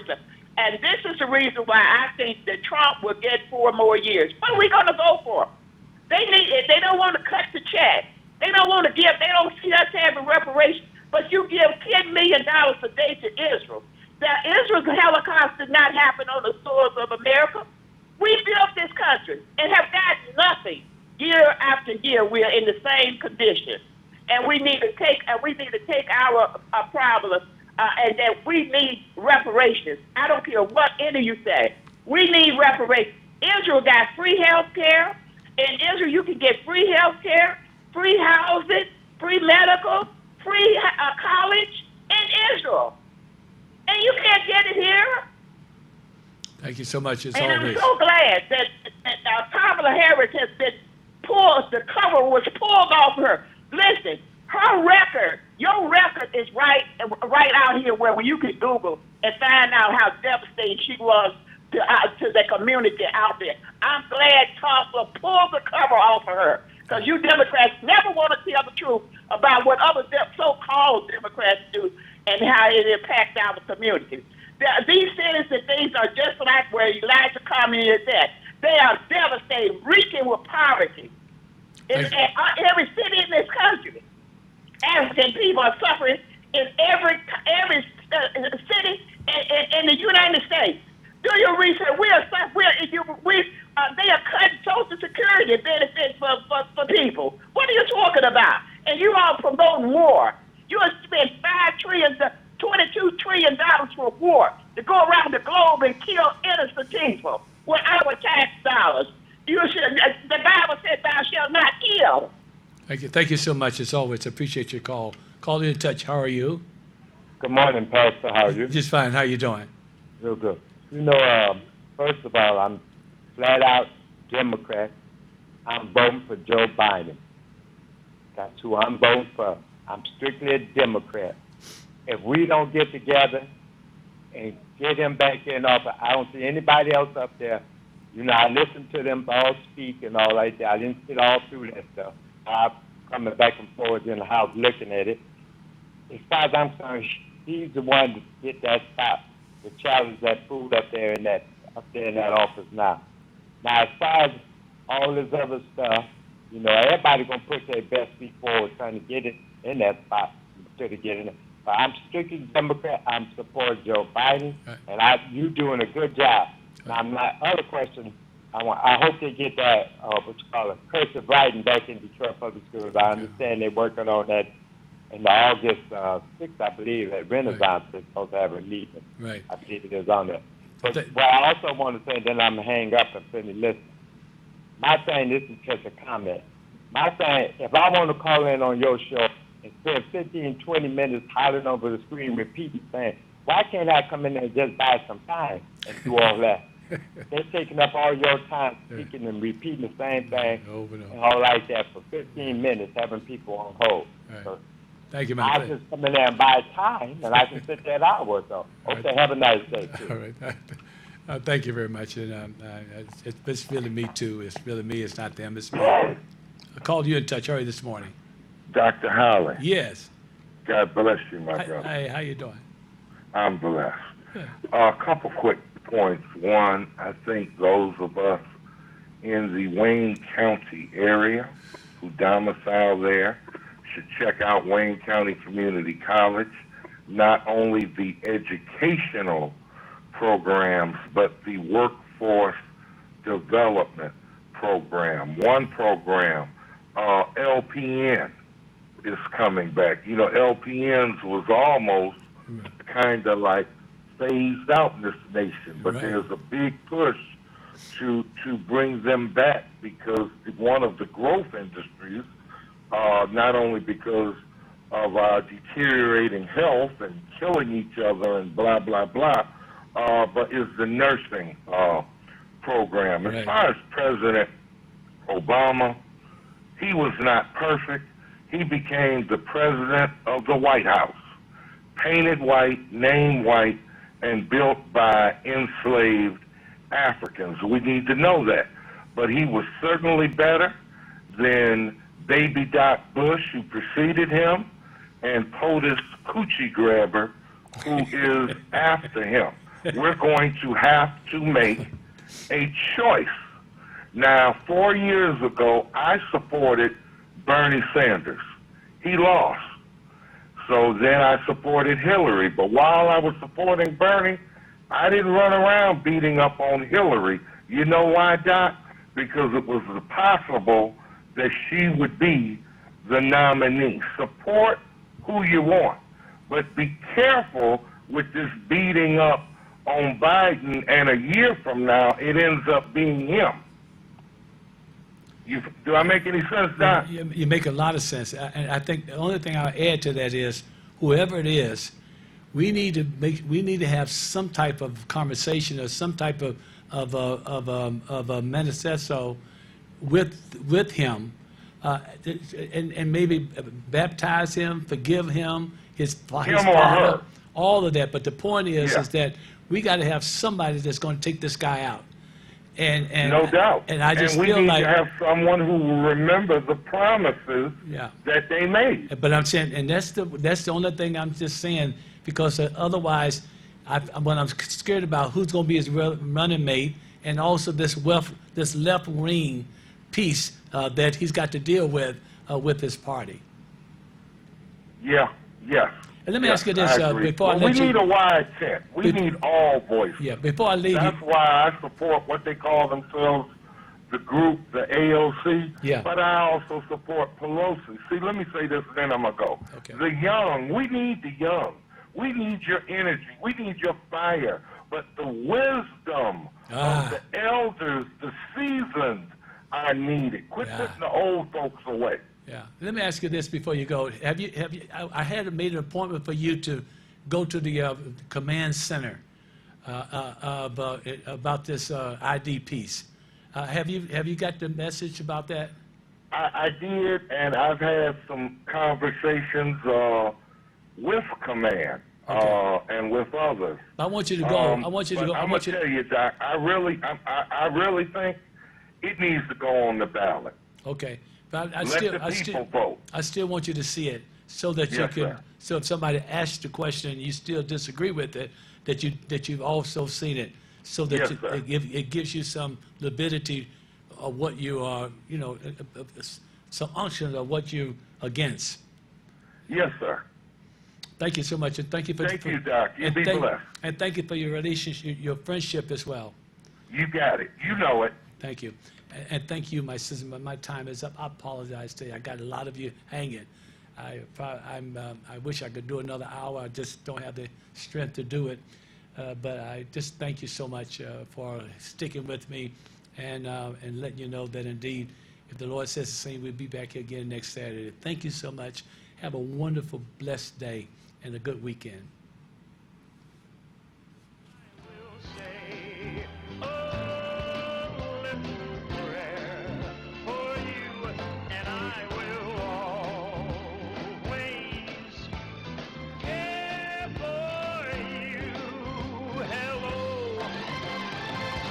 Hello, Detroit. You're watching WHPS, Highland Park, Detroit.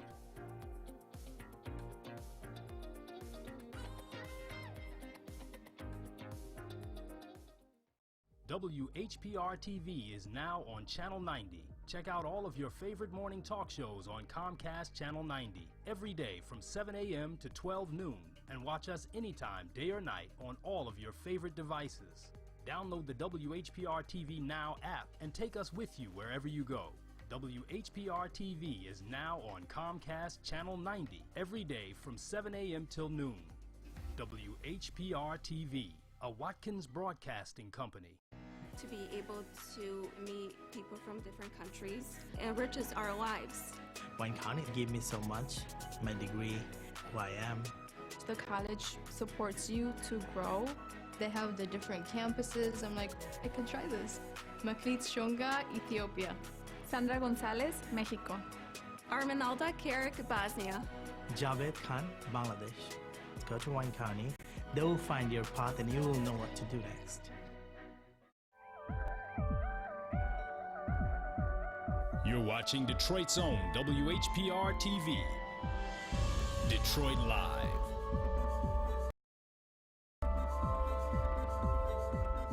Hi, this is Brenda Perryman, and you can watch me 24 hours a day, 7 days a week on the WHPR TV Now app. Download our free app at WHPR TV Now. Fridays at 9 a.m. and 10 a.m. Eastern. You're watching Detroit's own WHPR TV. Detroit Live.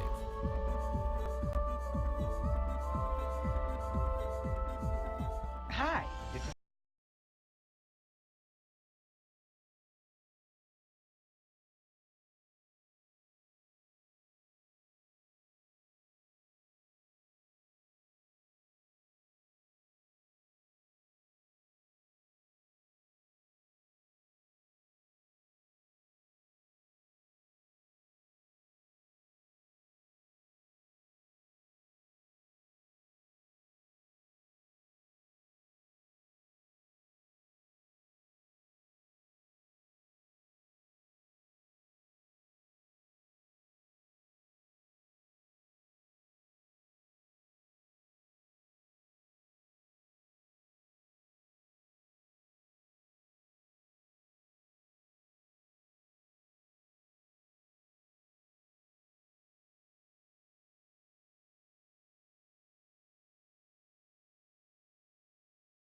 honored to have back in her chair I'm going to say co-chair, the chairman of the National Welfare Rights Union, who's been battling some health challenges, and she's winning. And so here is Marion Kramer, who's going to give everybody an official hello. Good evening. It's good to be back. I want to remind you, because I know we have a lot to talk about, that you're listening to WHPR, and there is, where are the telephone? Well, I'll give them to you. There are 3 telephone numbers that you can call in on. Can we call in? You got to look at the. Oh, you see him under the camera? Yeah, I see it now. If you can pull out your computer or on your phone, the website is www. TV33 WHPR, and I hope .com. They know that. They know that, Maureen. And we want you to call in and let's talk about what's going on around in our various communities and what have you.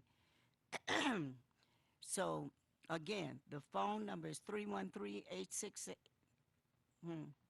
Can we use that phone? 868-0342. Yeah, and 313-868-0351 and 868-4336. Good luck. Call. Let's light up the phone lines. And today, Maureen. Yeah, wow, you gonna have to say something about where you were today. Well, yesterday I went and made sure that I went by the funeral home because when our Now, Marion, you're starting in the middle. You gonna say? I'm going. Okay.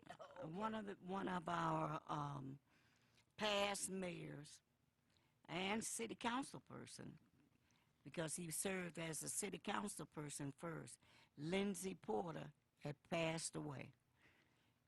Linda has been. He has been a fixture here in Highland Park. That young man can make you laugh, and he did try to do good for Highland Park. I remember when you first met Lindsay, and that was around the question of all of us had a meeting, and he made sure we had somewhere to meet, and he opened up the library and said, let the people come in the library. It was cold that night around the water bills and what have you, around one Christmas, the Christmas Eve of that year. And he tried to do what he could to help us, to go to the next level of the water department. But he had problems even at that time with city council. But, Lindsay is going to be heavily missed. And we want to say to his family as well as to his beloved wife, Pat, that we all here for you. Give us a call should you need to talk or anything. That was some funeral today, Maureen. I heard. There was packed. They had it at Sacred Heart. Not Sacred Heart, at the Catholic church here that has been, one of the minister has purchased for his... Is this at the Soul Harvest Yeah, Ministry? Soul Harvest Ministry. And that, look, you couldn't hardly find a seat, and that's a huge church. It was nice people showed up. Lindsay grew up in Highland Park, and it's good to... that people showed up to pay their respects. So if you have anything you want to talk about, our mayor, Lindsay Porter, please call in.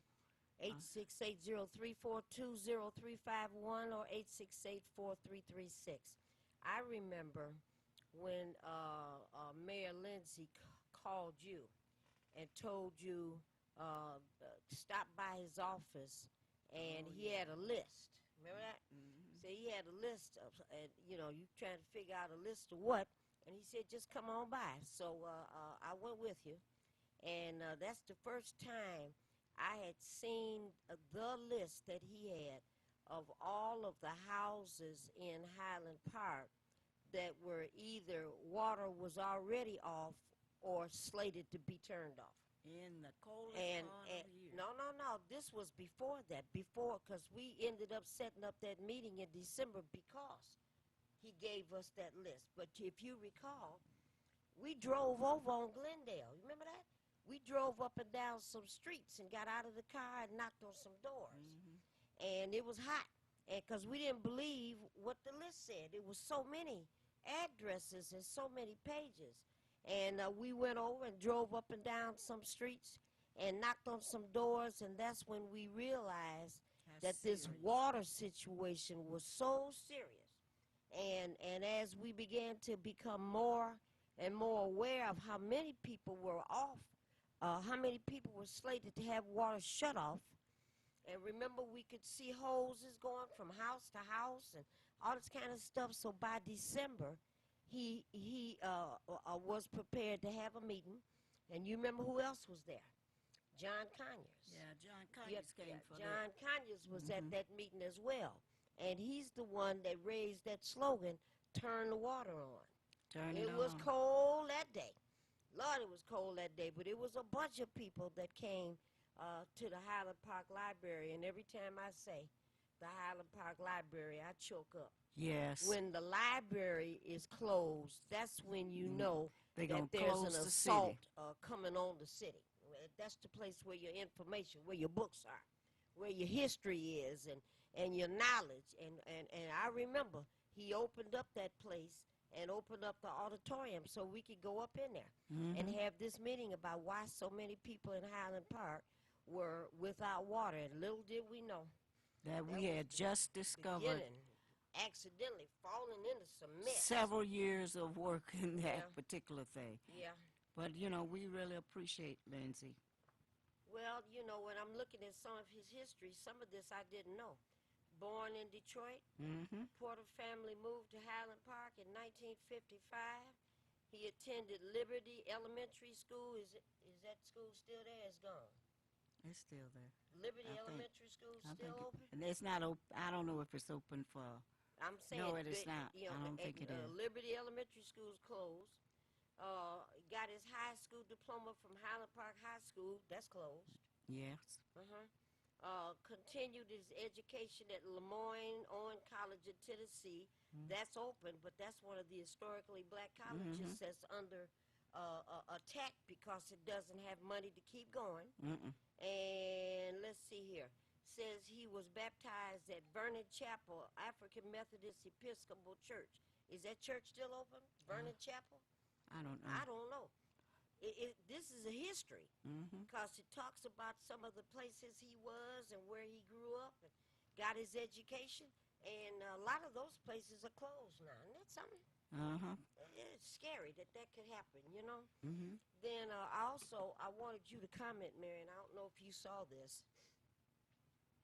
The young husband and wife and their almost 2-year-old baby, immigrants running from Guatemala, where gangs had already told the husband, "We're going to put your wife in service, and she's going to have to service these gang members." So they took off, and they get to the border, and they go to where they're supposed to go to get asylum, and they're told you got to wait 2 or 3 months. So, you know, the husband said, well, we're not going to be able to do that. Let's do this. It's a whole bunch of people going across the river, and you can walk, and let's do that. And they got off in the water with the rest, and here come the currents. And he got the wife and the baby to the other side safely. And the little girl, you know, hand slipped, however it happened. And the current came and took the little girl. And her And father. he jumped in the water to save her. And here, you know, you can't fight those currents. We got a African-American young man that died last night. Yeah. Right downtown, fell off just a quick thing and was gone into seaweed. But here's this other little young family. he trying to save this little girl, and he had put the little girl up under his shirt so he could hold on to her in those rough currents. And he Those drowned, currents and the get you. little girl drowned too, and then their bodies washed up on the shore. Did you see And she still has, I tear up, she still has her arm around her dad's neck. Uh-huh. You know what? On the way here, D.L. Hughley is off the hook talking about the United States of America and the history of violence and the history of bad behavior against brown people, black people, poor white people, and if you're not rich, the kinds of things that happen to you. But I thought it was interesting, and I want to hear what you got to say. Well, wait, let me ask the question. Folks are now saying that they object to showing the dead father and the dead baby on TV, that it's just too dramatic, and that we should not be exposed to that kind of horrific death on TV because it's traumatizing Americans, especially the children. What do you think about that? I think those folks should turn their TV off and try to think, and if it was their children, if it was their father or something like that, they would want people to know what has happened. You know, Maureen, is criminal, outright criminal what this country is doing to people. They don't, and people, how long have we said this over and over again? You're not needed to work? Bye. That's how it goes. Your whole family is to go. And now all this attack on immigrants, oh, wait a minute. You know, people think, well, maybe they should have stayed where they came from. I have an answer to that. I said, why well, you think they running? Why you think they running? But, you know, people should be helped with, the United States go to other countries and say, come to America and enjoy yourself. And when they get over here, they can't believe, they are horrified as to what is going on. I mean, if we don't do and stand up for the people at the border, excuse me, we're next, Maureen. And I'm not talking about because we black all the time. We're next. That they're steaming up to come after a lot of us, you know. People better be aware how they open up their mouths and talk around here as far as not giving out a helping hand. If they had gone to Mexico, you know, if that same person that you heard spoke like that had gone across the border into Mexico and was running, the people in Mexico would help them. I mean, it's just criminal how they are. I tell you what I think. What I think is that those people that say they don't think it's right to show that picture, I think it is right. Oh, it's and I think right they ought to show it on every day. Every day, every hour, so that people can see what's going on in the name of the United States of America is this kind of stuff. And when you ask the question, and there are people, I've heard preachers that are saying, you know, we're not for all these immigrants coming. Well, they're because not what's preachers, going to Maureen. happen is black folks and Latinos in this country They're not are preachers. going to lose our jobs. They are You not know, preachers. Well, they believe themselves to be preachers, Yeah, you know. they some hypocrites. You know, but see, that's the comments that, and I hear it all the time. You know, what about the people that are here? You know, and there's no, you know, and that goes into that argument, they don't need us anymore. And so therefore, if you follow that line of thinking, then you don't want other people to come into your country, because then the few food stamps that you might get or the benefits of the resources that may be open and available to the folks that are here are going to be stretched. But see, they you don't, know. you know, Maureen, those Heck people. of a way to think, isn't it? Yeah, they don't go, they read the front page of the paper and the sports. And that's it. And they probably all day long on the weekend looking at sports channels and that type of stuff. If something happened to someone, one of their families, They don't care nothing about that. they will be looking out for some help for people to come and help them. You know, when people come into welfare rights and they're not eligible for certain things at the Department of Health and Human Services, and we tell them why, show them the policy, and take them through there. And we try to set up. We just don't stop. We be trying to set up Find another some way to help 'em. to help them. They say, well, what about all these immigrants and all this, that, and they get stuff. And immigrants are and getting money, and and refugees they get whole $7,000 family. apiece. See, That's not true. Those don't do no investigation, don't have the right to speak. And Can't when say they- that because that would mean a whole lot of people need to shut the hell up. that's what I mean. They need to zip their lips. But they need to. We talk about this all the time. Who is the enemy? You got that man in the White House breaking every type of law it is, And all of his friends. yeah, and at the same time making money off all our backs. I mean, they're just actually robbing the United States around things And for you their know friends. what, Mary, people know that number 45 has got a great big summer retreat in Mar-a-Lago in Florida.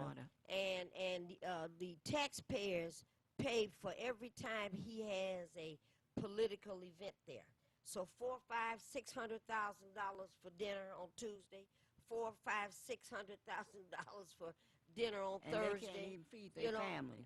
And the taxpayers are paying for these events. At the Trump Towers in New York, every time there's a diplomatic meeting, the taxpayers have to foot the bill when the Japanese consulate comes and the Chinese consulate comes and all this kind of stuff. And I mean, the American people, and that's the point that D.L. Hughley was making, a very interesting point. And he all over the radio, I all know he upset. is. And what he's saying is people are complicit by not speaking out, and that the lawyers are not able to go and visit their clients who are part of these 23,000 children locked up in these places. The lawyers can call them on the phone at a certain time of the day. What? And I only found that out yesterday and today.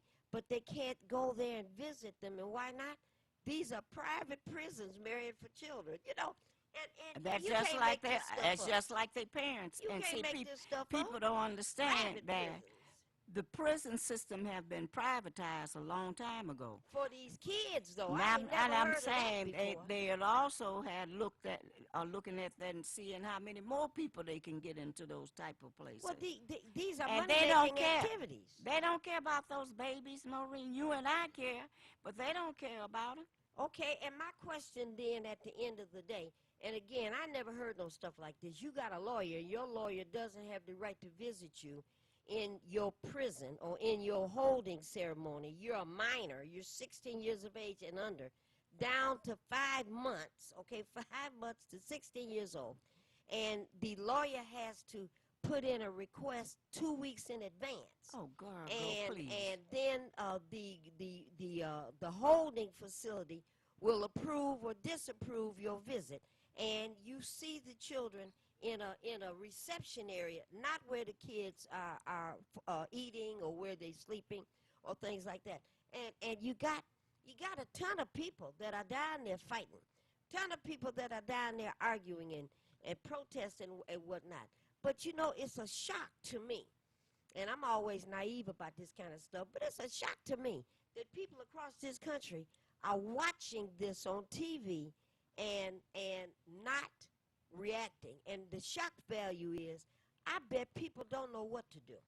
And see, that's the issue I think we're at today. There's so many horrific things happening. You had this guy from Turkey, Marion, that went to the Saudi Arabian consulate.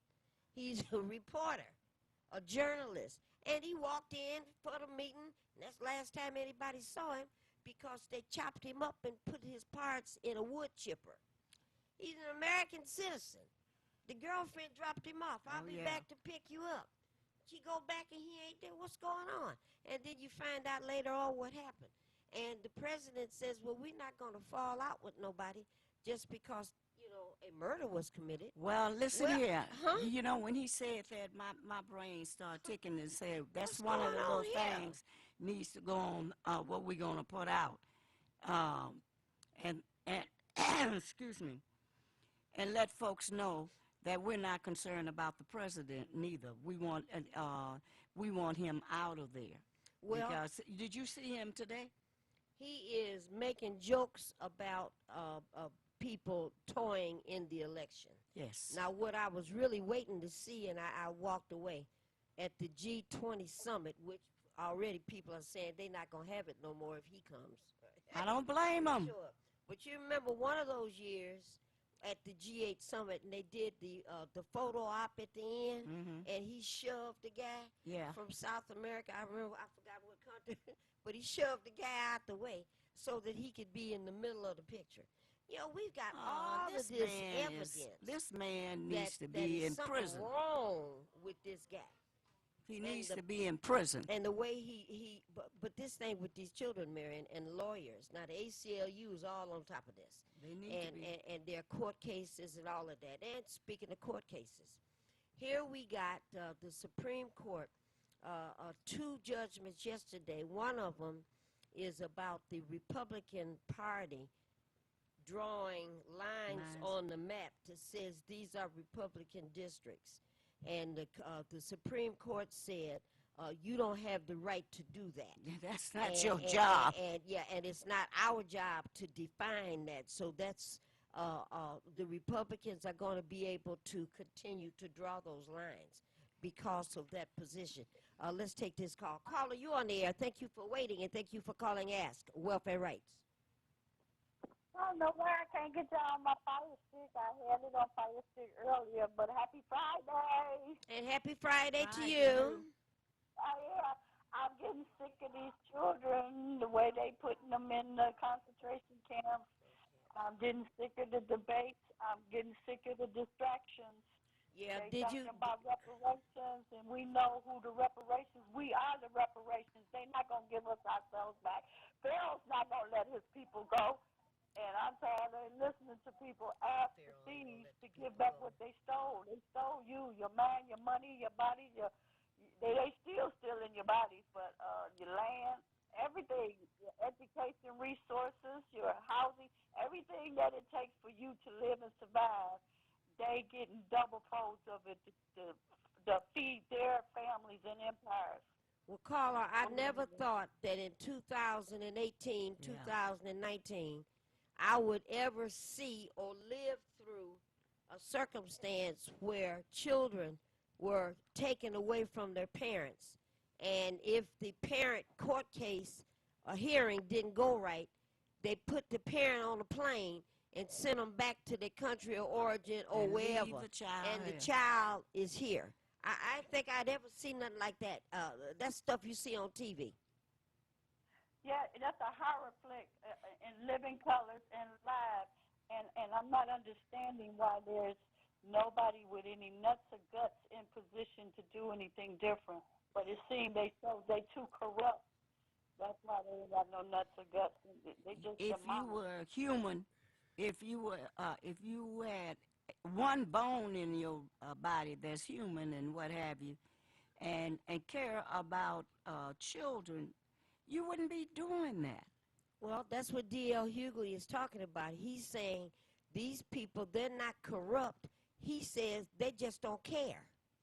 It doesn't matter to them about children that look like these kids look. It just doesn't matter, you know? it doesn't matter. I tell you. Caller, are you going to be going to school over this summer, or are you waiting for the fall, or are you almost done? You know, I just moved, so I'm getting adjusted as far as, I got my file cabinet, I got my printer, I got my internet back, so I'm getting, conditioned and got to get the room organized. Okay. And so I can go back, and Lord help, I think I better get into financial literacy, and I'm thinking about geriatrics. Yep. Okay. All right. Well, don't stay gone long now, because yeah. I can't wait to get back. Yeah, right. There's a seat for you at WC3. So okay. All right. All right. Thank you, caller. Thank you for calling. All right, 868-034-20351, 868-4336. So anyway, Marion, it's a great big hoopla going on about showing this picture. And I was trying to look at the debate for the last 2 days. I don't know if you got a chance to catch up with any of that. Yeah, I've been watching all of You them. know, and on the first day, I thought the first day of debate activities was quite energetic. I thought the second day, that was getting on my nerves Yeah, because it they were was. just hollering Until, at each other. what's the young lady's name? Kamala. Was she Kamala Harris, she said if people don't want a food fight, they want to know how they're going to put food on the table. I thought that was good. And but what she got in, what's name behind? This guy, Buttigieg, Pete Buttigieg, the mayor.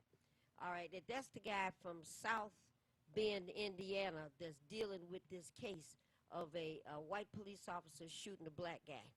Now, I don't know if you've been able to keep up with the case. And he's been on TV trying Several to times. have some conversations about how that went. Caller, you've been very patient. Thank you for your patience, and thank you for calling Ask Welfare Rights. You're on the air. Caller, you're on the air. Hello? Oh, he hung up. All right, so I've been watching the case and how he's managing. It's pretty interesting because what he says is, I don't know what to do. Says, all At least the he honest. Yeah, that's the first time I heard that. See, I don't know what to do. I want very much to fix this. I know how it is to be discriminated against, not on the basis of color, but on other things. But everything I've tried, everything we've tried, and across the nation, this is a problem because there is a spike in black people, Latino people, people of all different kinds of colors being targeted by police officers. And I don't know what to do about this. So I thought, that's refreshing for at least somebody who's the mayor saying, I don't know what to do. All righty? And he's now talking about getting the citizens of South Bend, Indiana, write down what you think. He's got something together where he says maybe everybody don't want to write stuff. So he got an 800 hotline. Call me and tell me what you think we can do. And I thought, gee, that's He's a young man, yeah, too. something to be said, And then the other one on the first day, who else was on there on that first day? Elizabeth Warren. She's the one to beat, look like. Yes. Yeah, and that's for right now. And the president, I'm sure he going to come out with some of his Pocahontas jokes. Did you see how he tried to his best to attack the woman that said that he had raped her? And he said she wasn't his type. Now, and he went to laughing. I said, this number man, 17. And I hope when he comes out, the attorneys have stuff ready. Soon as he ceased to be the president and began to file not only lawsuits, but began to file against some of it, make him show his income tax thing, everything. Keep Just his butt violating busy so for the many long. laws. It just violating so many laws, what is it? The women's United States women's soccer team. Did they win? Yes, they did. Today they beat France. And I was looking at those French women, half dark-skinned black women from France, and some fairer-skinned women, and some look like white women. I'm saying it that way because in France you got all kind of miscegenation going on. But those girls in France can play some soccer. But today they ran up against this American machine. And what was interesting there is I guess she's the captain of the team. Yeah, They don't call it she's that. a coach. She's the coach of the team. And she said, And captain, yeah. something about Trump is going to invite him to the White House. And she said, I'm not going to that effing White House. Yes, I was so proud when she said that. And of course, Trump jumped, before you start running your mouth, you need to win. And she came back and said, I don't care nothing about what he says. Whether we win or lose, we ain't going there. I'm not going there. And why not? Because I don't support a person that does not support the goals, aspirations, and the democracy that I stand for. Yeah, So he she ain't got was to worry about me really coming. good, really good. Golden State Warriors received a message And you after said- they lost. Yes. And the president said that the Golden State Warriors have disgraced America by losing the National Basketball Mhm. Association championship, and that mostly this is because of Steph Curry, and he's just a horrible person, and the country is just disgraced by losing to a lowly team like Toronto. You know, this man, he just keep he mess just going.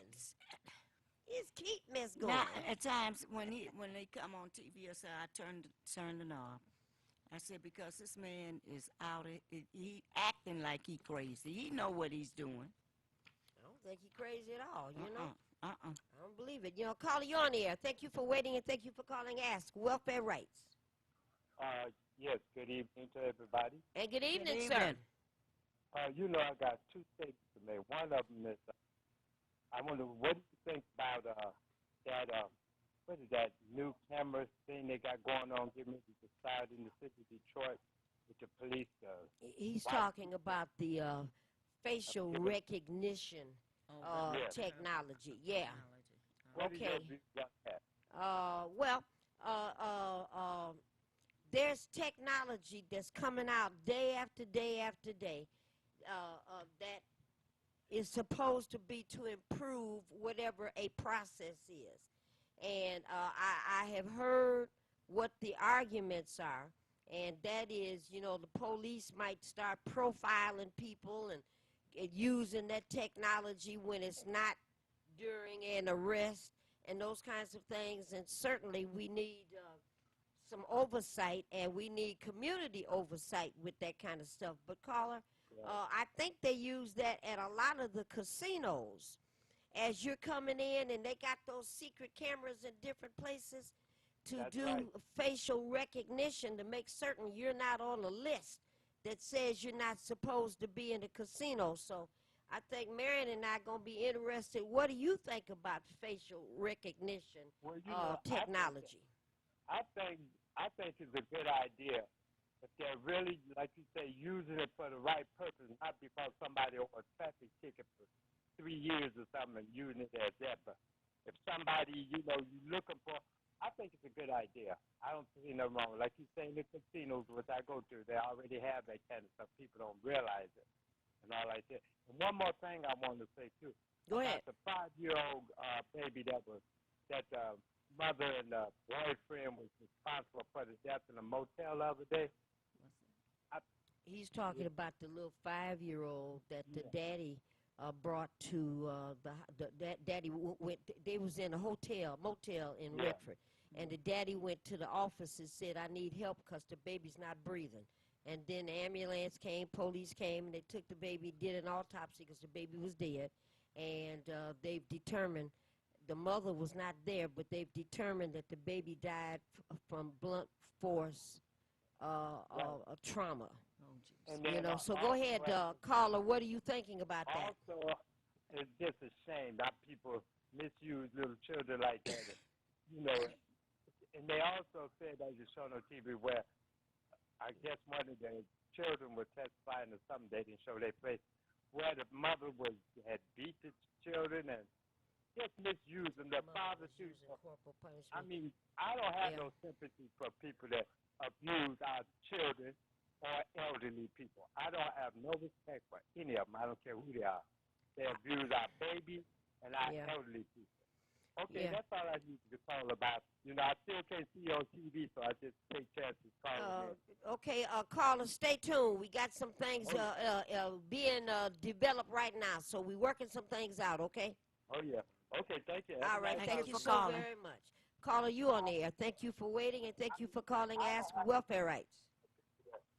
People need to understand before they sign their rights and protection away to these so-called systematic agents and Homeland Securities that claim that they're coming to surveillance you for safety because it's already been analyzed that this surveillance can be totally disrupted because of the flaws.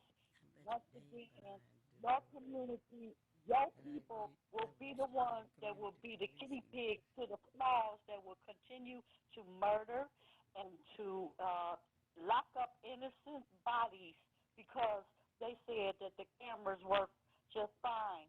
There's such things as flaws, and we're the ones that's going to fall when the flaws come to decide to make an arrest. That you see people in jail for 30, 40 years, and they did nothing, and they still don't want to set them free. Some of them, one of them, they still want to give them the death penalty, and DNA proved that he was innocent. So y'all can keep up and vote to give away your protection, so-called protection and rights, and you'll be the first one they slam in there talking about they recognize your face. There's Hollywood that can buy masses, body masses, face masses, and you'll be going down because that camera said it was you in town. But I I'm hear you just saying, be calling. careful about voting your right Yeah. to life and your safety and your protection, because most of those systems are set up mainly to enslave and not save. Thank you for taking my call. Love y'all. All right, dear. All right. Thank you. You know, they got those camera recognition devices already set up in certain places.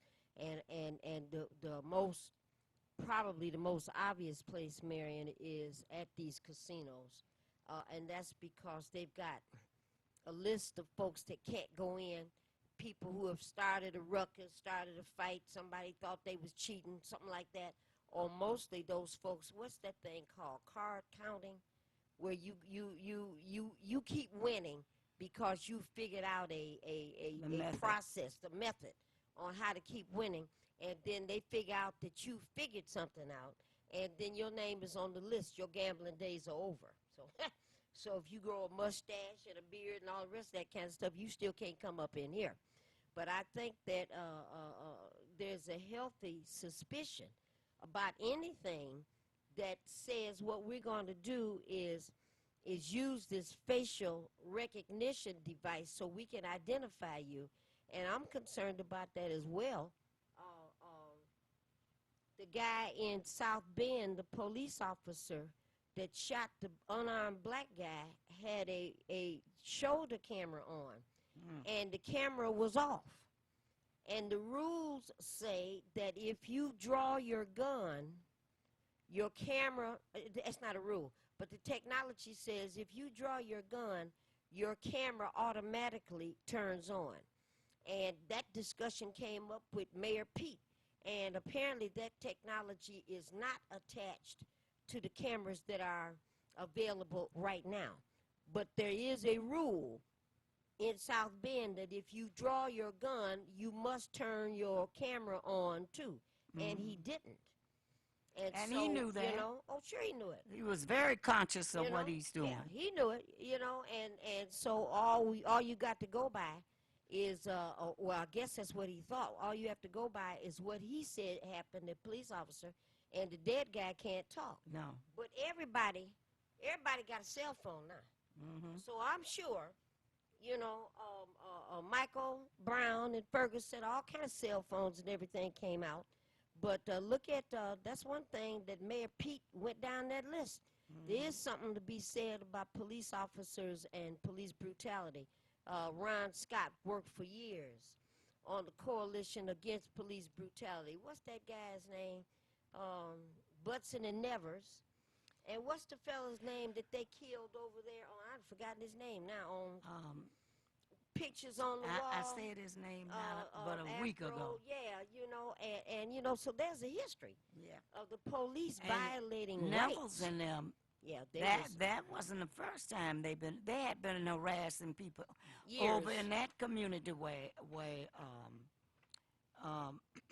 Howard King, all of them lived when they were children and what have you. There was a continuous complaint thing about Neville's and them, and they let them walk all the time.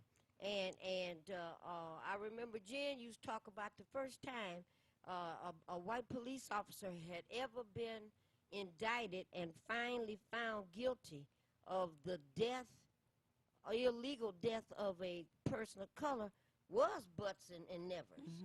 You know, and that's after decades, decades of people falling to shotguns and boy, that I remember some of those cases in New York. Remember those cases in New York where those police officers sodomized the guy in the jail with a plunger and put the stick end of a plunger in this man's behind till slivers of wood broke off. And I remembered that. And then when the police officers, when the trial came up, first thing they said was not guilty. What are you talking about? And then the first day that the trial showed up, that one cop said, everybody else let him go. I am guilty. But the history of that sort of behavior where police and law enforcement, Sandra Bland, the little boy, and the little 9-year-old that's playing with toys, and Ayanna Johnson, all this kind of stuff. Caller, you on the air. We're down to our last 15 minutes, and caller, you on the air. Go. Good evening. And good evening. Speak up loud, Junior. We need a little bit more volume. Okay, good evening. And good evening. Well, hello, Mrs. Kramer. How are you today? Yeah, hello, Miss Kramer. Oh, I'm better, much better today. Okay, Maureen, thank you for being at the hospital making her eat, okay? Yes. Making me eat. Yeah, I was feeding her. Okay. She wasn't feeding me. She I was. Wanted me to eat some broth. And it looked like it. It was terrible. squash. It was terrible. It was Jello. Jello's always good. Go ahead, caller. Okay, Mrs. Kramer, I'm the young lady that called last week and told you about I was got my brother's government book. Yes, I remember. Okay, now what I'm going to ask your audience is to do is that if they need anything, I talked to Tawana yesterday. Okay. You talking about talk to Tawana down at the office? Yes. Okay. I know Tawana very personally. Okay. Okay. So if any, and then I know Miss Kramer, you told me when I call, I always, talk to Sylvia. Sylvia wasn't there. So Tawana was going to give the message to Sylvia. So if anybody need anything, as far as like any work did on their homes, anything pertaining to trying to find out about land that their family members had, and they think that, somebody took it, oh my God, I found out so much information. It is ridiculous. Okay, now, I remember in years past they used to have books that would provide information on where people could call to get repairs and roofs and things like that. I'm going to ask you, matter of fact, I'm going to give you a homework assignment. When you talk to Tawana again, because Sylvia's in and out of town. Yeah. You talk to Tawana again, outline 2, 3, 4 of those programs that you think are worthy and they're still working and they're interesting, and call Tawana and give her the name of the program and the contact number, at least 2 or 3 of them. Like Miss for the Taylor, roof. Not to cut you off. Guess what? I got 4 of them, but I'm waiting on them to call me back to let me know if they got money. Very good, very good. We thinking the same thing. So I told you I'm on my game. So I just want to let the audience know. If you need windows, roofing, furnace, doors. Okay. Please do not hesitate to call them, because I'm going to be giving the information out, because a lot of the Fridays I probably would not be able to call in, but at least there you all have the information down there. Oh, that'll work, caller. Thank you so very much. And don't forget, anything you find that you think is valuable and is correct, call Tawana Monday, Tuesday, Wednesday, or Thursday of next week. Oh, okay. Monday, All right, Tuesday, then. or Wednesday. I would definitely give that. Oh, you are. You're going to be surprised the places that we didn't even know. Caller, very good. You got to say goodbye because the lines are lit up. Okay. You all have a wonderful day. And Miss Kramer, take care of your health, okay? I am. All right, very good. Thank you so much. Okay, love you guys. Bye-bye. All right, thank you very much. Caller, thank you for waiting. And you're on welfare rights. Thank you very much. This is Sylvia calling from Highland Park. Okay, from Highland Park. Go ahead. Yeah, I want to thank you ladies for doing a wonderful job. And also, I want to let you know that years ago when I didn't have any insurance, I found out it's called Hill Burton, and it's for anybody. Hill Burton. Hill Burton. Hill Burton. Is Hill Burton still in existence? Yes, ma'am. Really? Okay. Yes. Very I good. got hurt at Little Rock, Reverend Jim Holly Church, and he gave me money to pay the bill, but I didn't have a bill because I said Hill Burton. Okay. All right, caller. That's important to know. Thank you for sharing that. Yes, ma'am. Hill Burton. Can you call into the office and give the phone number of Hill Burton and where it's located? Okay, Marion is asking you to call Welfare Rights next week and tell them that so they can write that down. Okay, I sure will. And thank you so much. Oh, thank you all. All right, now, thank you, caller. All righty, caller, you're on the air. We're down to a few more minutes, and then Marion has something to say. You're on the air. Caller, go. Oh, okay. Happy Friday to both of you. And happy Friday to you, Miss Theo. I'm the Amen Corner. I enjoy your show. And thank you. Thank you, and we enjoy you. Oh, thank you so much. The young lady who was given the insurance company, is that for car insurance or homeowners insurance, do you know? I don't know yet, and she's going to call us at Welfare Rights to give us some more information. And that's definitely important to know. Yes. Yes. Yeah, so anyway, I was glad to have an opportunity yesterday, the day before, to watch the debates on TV. That helps us to Okay, kinda and narrow down. what stood out to you? Anything? Well, I guess one thing that stood out was the way that the young lady from California. Oh my God! Yeah. You talking about Kamala? Down Joe Biden. Kamala Harris. Yes, yes. She was good. Yeah, she was. Yeah. The day before, well, I guess it wasn't a whole lot of competition the day before, so that made Elizabeth Warren, look better on that day. Elizabeth Warren already has a plan and a program for everything. She's been writing homework out for a long time, and she got a book from A to Z already. Yeah. Yes. We're looking forward to hearing more and more from her, and of course they will be here in the city the last 2 days of July, 30 and 31 of July at the Fox Theater. At the Fox Theater, right? That's where they were before. Yeah, we got a notice, Marion, you didn't see that, from our church, Central, right across the street from the Fox, that every parking space in our parking lot has been rented by the Democratic Party, and they've already paid for it in advance. Every parking space. That is wonderful. See? So that's absolutely wonderful, yeah. I remember the time when somebody was trying to prevent you all from renting it when Clark Park was in business. I know you remember that. Yep. Crazy. Yep. I said church was there before the man was born, and he trying to stop somebody. Trying to stop somebody. Yep. You're right. Yeah, supporting the church. How am I? Anyway, that is excellent news. Excellent news. Well, I'm gonna hold you because I know Marion has to make her statement, but I was glad to have a chance to call in and talk to you.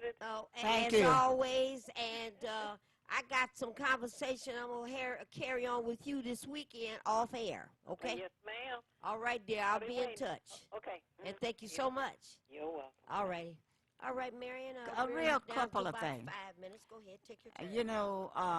We And don't be starting in the middle of the conversation. Start Mommy, at the front part. take so care we of your can hear it business all. over there. Go ahead. Stay over there. I had to go to the hospital last week, and we went down to what was the name of the Henry Ford, and I was sitting there with other folks for over 3 hours before and had not been triaged, Maureen, nothing. And I almost got up. I started to do some advocacy work because one lady was just in outright pain, terrible pain. And they were not trying to do nothing for the lady. Look, we're human beings, Maureen. Henry Ford is And just you're like. talking about Henry Ford Hospital on the boulevard. That's what I'm Yeah. talking about. And you remember the days that we were having problems with what's the name of the other hospital? DMC. Yeah, DMC at one time. It was terrible. You didn't want to take nobody into that. And that's how Henry Ford is now.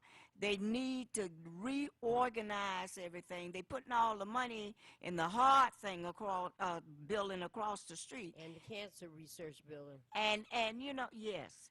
And yet and still, when you go down there into the emergency room, people are suffering. They're in the hallways and everything. My daughter Jackie came in and said, "Come on, Mama, we're taking you out to Bloomfield." And look. And talk about the distinction. This is not because black folks are going to the boulevard. No, We're because you talking had every about nationality. Every nationality. You could imagine. It's packed. And Henry Ford Hospital is a level 1 trauma center. Yes, it is. But when you go out to West Bloomfield, there are fewer people, and they have resources. Listen. And that's the difference. The folk with the money are over there on Maple Road. Listen, So go ahead, when you tell the go story. there, I don't care who you are, they greet you at the door to see if you need no, you see if you need a wheelchair or what have you, and you go right in, and the guard is so inviting, and you know the guards down there usually on the boulevard are usually pretty nice too, but Maureen, within an hour and a half of walking in there, and the nurses were so nice, they were so mad at the boulevard because they kept putting them on hold. And then one of the nurses said, "Go on and write Miss Kramer up." Yeah. And within an hour and a half, I had been in your room. I had gone to triage. I had been examined by a doctor, and they ended up telling me that I was gonna have to stay there all night long, until Finish Monday. those tests. Yeah, to finish the tests and what have you. But I tell you, they were, the nurses and all were really nice and trying to make you comfortable and what have you.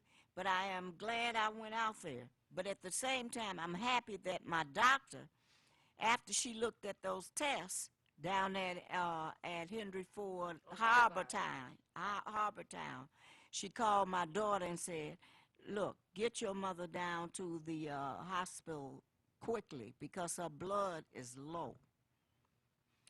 It was, by the time I got out there, it's even lower, but they went to work at, I can't, you were there, Maureen, twice. I mean, how did they treat you? Well, see, that's the difference. When you go to a hospital in Detroit with 700,000 or 800,000 people, That's and right. a significant number of folks have no or under utilized health care, then, you have to keep a No full cars. staff.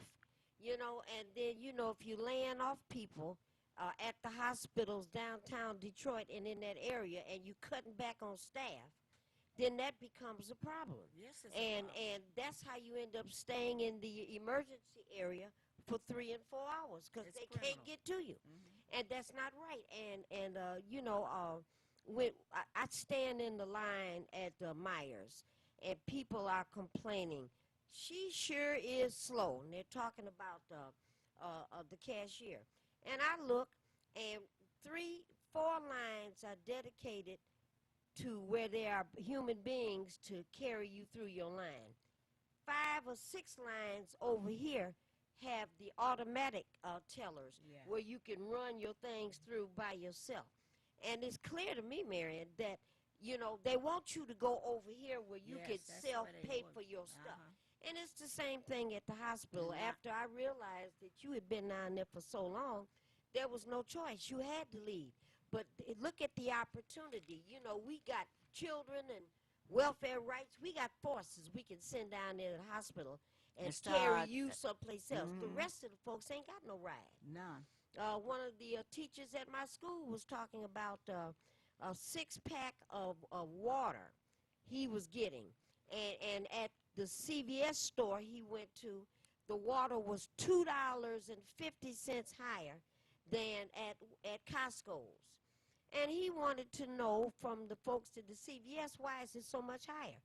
And the cashier told him the people that shop and get water and stuff like this around here, they don't have cars. So we can sell this stuff at whatever price we want, because they don't have any other options. You That's know? criminal. It is, and that's the way people think that's normal behavior.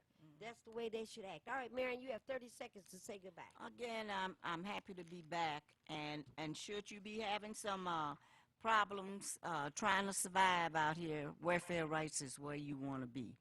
Come and join. Our doors are open. And you can call Welfare Rights at 313-964-0618, 964-0618. Here's an open message to our Wayne County Treasurer, Eric Sabri. We haven't forgotten you. We've been in the hospital. We've been in the triage. We've been giving graduation speeches. We've been attending graduations. On the 19th, when we were trying to get to where you were, we were scattered all over the state. So we'll be ready for the next one unless they've decided to dismiss the case. So, Lord willing, creek don't rise. The changes are coming. We'll see you in a few days, at least by next Friday. Goodbye.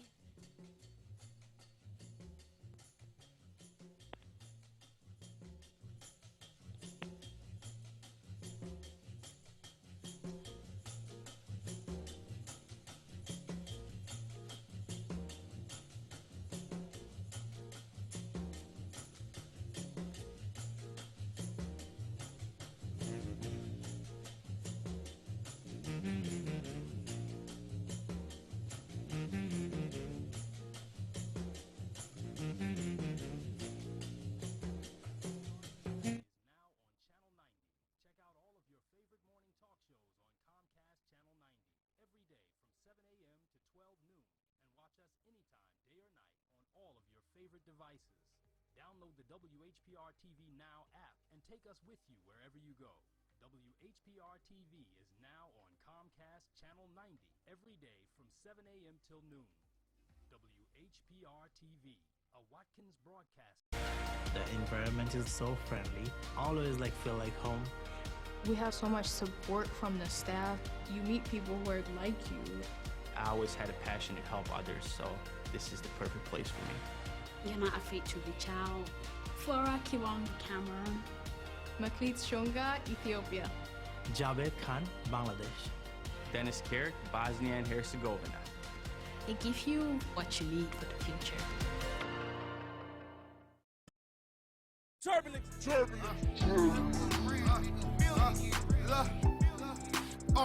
Do you hear me? They demeanors is changing, they all reary.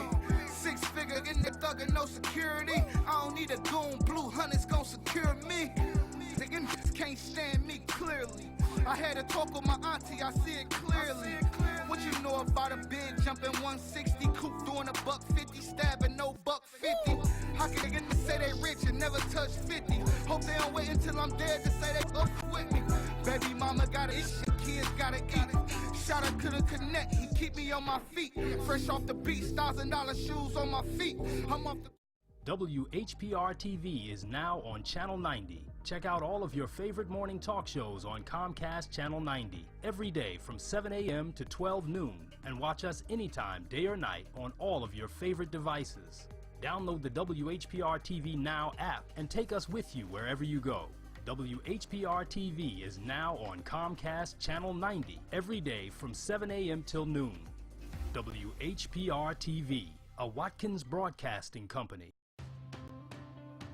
I think Wayne County Community College District is the perfect place for any student.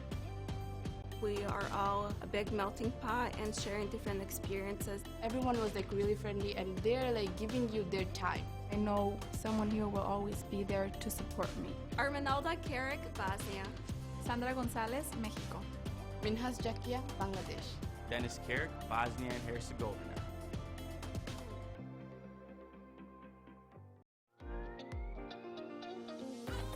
You're watching WHPS, Highland Park, Detroit.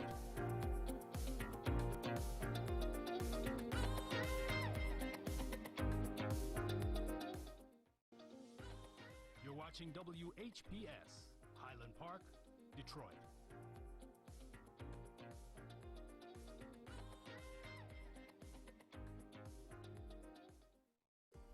The views and opinions expressed on the following show are not necessarily the views and opinions of WHPS, its affiliates, management, or sponsors.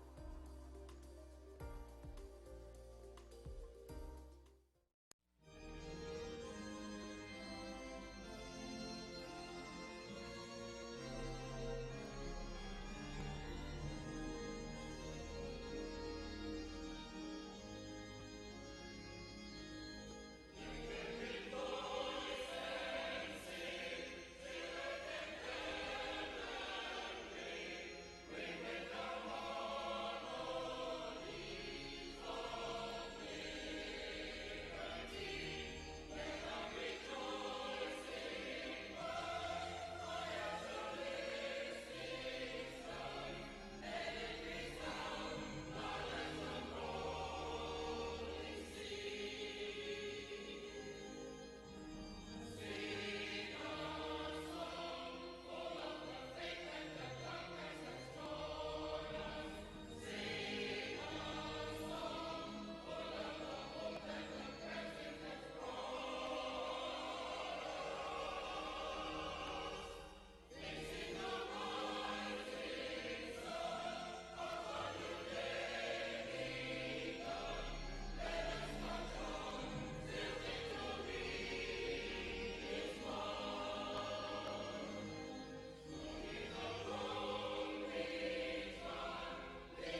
And top of the morning to you, Jim Holly here with you on this Saturday morning, 3 days in the month of August. The year is still the same, 2019. Isn't it something?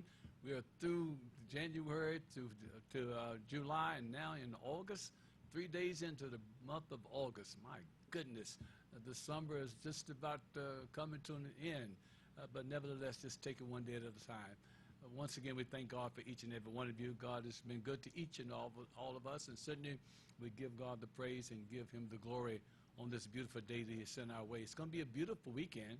In fact, a good day tomorrow as well as on Monday. We'll give you that, but more than anything else, we just want to say thank you for being with us, and we thank you for really just hanging in there down through the years. You know, people don't have to be nice. If I say it, I know I sound like a broken record, but people don't have to be nice, but when they are, at least you can do is say thank you. And certainly, we'd like to be able to always, every Saturday morning that we come to you, to let you know how grateful we are and say thank you for all your service, and certainly for your viewing, and certainly for your patience with us, but more than anything for your loyalty down through the years, WHPR, WHBS, and also for Hello Detroit. And so we just want to thank you. For those just listening to the program and just maybe just sort of going through the television, we'll let you know how you can tell other people how to get to us. We've made some changes in the last couple of months, and we want to make sure that we'll keep you abreast in terms of those changes. But more than anything else, just want you to know that it is a live talk show, and that you're able to call in. The numbers are right there on your television screen, and we'll give those out for those who are listening by way of internet and YouTube and Facebook. We just want you to know, indeed, that we're happy to be here and happy to talk about the various issues that's going on the national platform, as well as on the state, and also as well as in the city of Detroit. And there certainly is a lot of stuff to talk about, knowing that indeed we just come out of the 2 nights of debates here in the city of Detroit, where Detroit has really been up on the national, if not the international scene in terms of hosting the debates. The Fox Theater, my gosh, I mean, I don't know if you saw the Fox, and I don't know if you saw on the pictures of it, or were you there? I mean, it was just a jewel. I mean, they really, it's a beautiful place anyway, but how they fixed it up in terms of making it a national program was just really amazing. And so we just want to say good morning to you and thank you. Want you to know that indeed the numbers are there, 868-0342, 868-0351, 868-4336. Those are the numbers, and certainly if you want to give us a call to talk about the various issues that's going on, and certainly your thoughts about the 2 nights of debates, and who do you really think came out as a winner, and who you think really is going to be able to go up against Trump and win against Trump, and what kind of team do you think we need to put together as the Democrats to get to really be victorious in this next election in 2020. So we're going to talk about that this morning. Also give you an opportunity to see some dates for job fair that's coming up in Wayne County Community College District, and the historic Constantine Little Rock Baptist Church is putting a job fair on, and want to make sure that it will be one of the largest and more effective than anything else, and trying to make sure that we get people hired on the spot, and also get you connected to the job that you really want, and that you feel that you can wake up every morning and feel like this is where you want to be and where you want to go. So we give you those dates for you as well. It's very interesting in terms of what's going on in terms of the president calling out Representative Congressperson Elijah Cummings, representing the city of Detroit, and basically indicated that, and they always put Detroit in there when you talk about urban cities, and in terms of how they run and how they look, and all the negative that goes on in urban America. We always seem to be in the mix somewhere, and I want to talk to you a little bit about that and how you really feel in regards to the things that we looked at in Baltimore, and also when we passed through the city of Detroit, especially in our neighborhoods. We know things are going well downtown. We know things are going well Midtown and Corktown and those other little towns. But more than anything, the question is what are we going to do about our neighborhoods, and how can we really revitalize them, and how we can basically rehab the homes and basically build those lots that basically are vacant, how we can fill those up. And it's going to take a process, a long process. I understand that, but the point is that we need to get started somewhere down the line. So that's the kind of thing that we can talk about this morning. It's 12 minutes after the hour here at this particular time. And also, I give you the weather situation. It's about 68 degrees in downtown Detroit, about 65 at the airport. But downtown Detroit is about 68 to 69 degrees. The high today is going to be 87. That's right, 87. No rain in the forecast, anything like that. Just a little rain, I think, north of us, but not here in southeastern Michigan. And on tomorrow, about the same as it is today. Be 84 degrees on tomorrow. No rain in the forecast. It should be a beautiful day. We're starting out a little chilly. It was in the 50s early this morning, but now, as I said before, we're in the high 80s and high 60s rather, and working our way to 87 for the high today. And then tomorrow, as I said, 84. And then on Monday, we're talking about 87 degrees. On Monday, still no rain in the forecast. I think the rain is coming in on around Wednesday, Thursday, and Friday. I think that's when the rain is coming in. So we should have a good weekend with family and friends, and really trying to really enjoy these next few weeks that we have at what we call summer. And so we hope that indeed it's going to be good for each and every one of you. Once again, we thank God for you. Well, you know how we can understand how you can let other people know how they can view us and how they can get to us. I want you to understand that on Saturdays from 8 to 10, we basically have leased a couple of hours of Comcast 20. So you can see us on Comcast 20 and 91. And then also here at WHPR, you can also see us and hear us on the website and certainly on the internet and on the regular television. And so you have a regular television, and you can get us at channel 33. And then if you really basically got internet, then you basically go www.WHPR.com. WHPR.com, and you'll be able to view us and hear us and get to us on the internet. Again, let me just say to you, we're obviously, WHPR has changed its format. They're going now to internet and social media. Got a really wonderful lineup in terms of what they're doing and dealing with entertainment. We are basically moving our programs to what we call the Church Network, where we're basically leasing a channel that will soon be available sometime this month. They're building a channel for us at Comcast. Comcast will be, the number will be 76.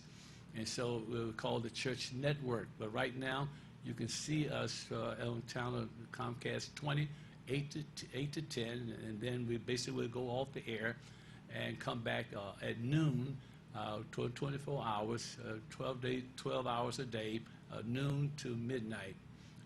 I think I've explained it pretty okay. I know it can be confusing, but anyway, I just want you to know there are some changes, and we're evolving as we grow. We're evolving in terms of WHPR, in terms of being a viable business, in terms of entertaining, in terms of internet. I saw a paper all the kind of programs that they have here at WHPR, and what they plan on doing in terms of making sure that they will give you wonderful entertainment, wonderful information, and but many of us will have to find another avenue in terms of getting to you, because of those who want to be on television and know that many of you do have cable, and also on regular television, that we want to make sure we get to you and get information to you as well. So that's the way it looks right now. Just apologize for perhaps being a little confusing early in the morning, but I'm just saying to you is we're doing everything we can to be responsible and engaging, and more than anything else, accountable in terms of trying to make sure that, because knowledge is, information is knowledge, and without information, it can be very detrimental to our not only to our health, but to our livelihood. And this is what we wanted always to do, is try to make sure that we connect you with what's going on in the nation, what's going on in the state, and what's going on in the city of Detroit. I had the opportunity to meet with the governor about the middle of the week. I think it was around maybe Monday or Tuesday of this past week. I wasn't just me, but I don't want you to act like I'm going. It was several, about 15 to 20 interfaith ministers and church leaders that met with her, and she was very gracious with her time and basically giving us an update of what's going on in the state, but also in terms of how she expects to work with us and us with her, in terms of trying to make sure that we really do the right thing in our community, and trying to make sure that we get the information to our community of what she's up against there in Lansing, because of the fact that she's Democrat as a governor, and of course many of the people there in Congress are Republicans, and so that she's basically is uphill battle that she's facing, but nevertheless she's up to the challenge and up to the challenge. And so again, it was interesting, and we were all able to get questions in, and the concerns that they had, and each one of us had maybe an opportunity to ask one question, and that kind of a thing. So I'm just saying to you is that was good.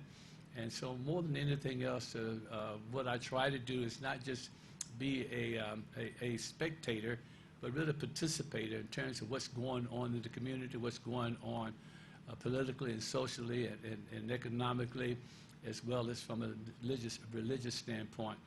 And so I want to get that to you and try to ask you to know that, and so that we can be responsible to you.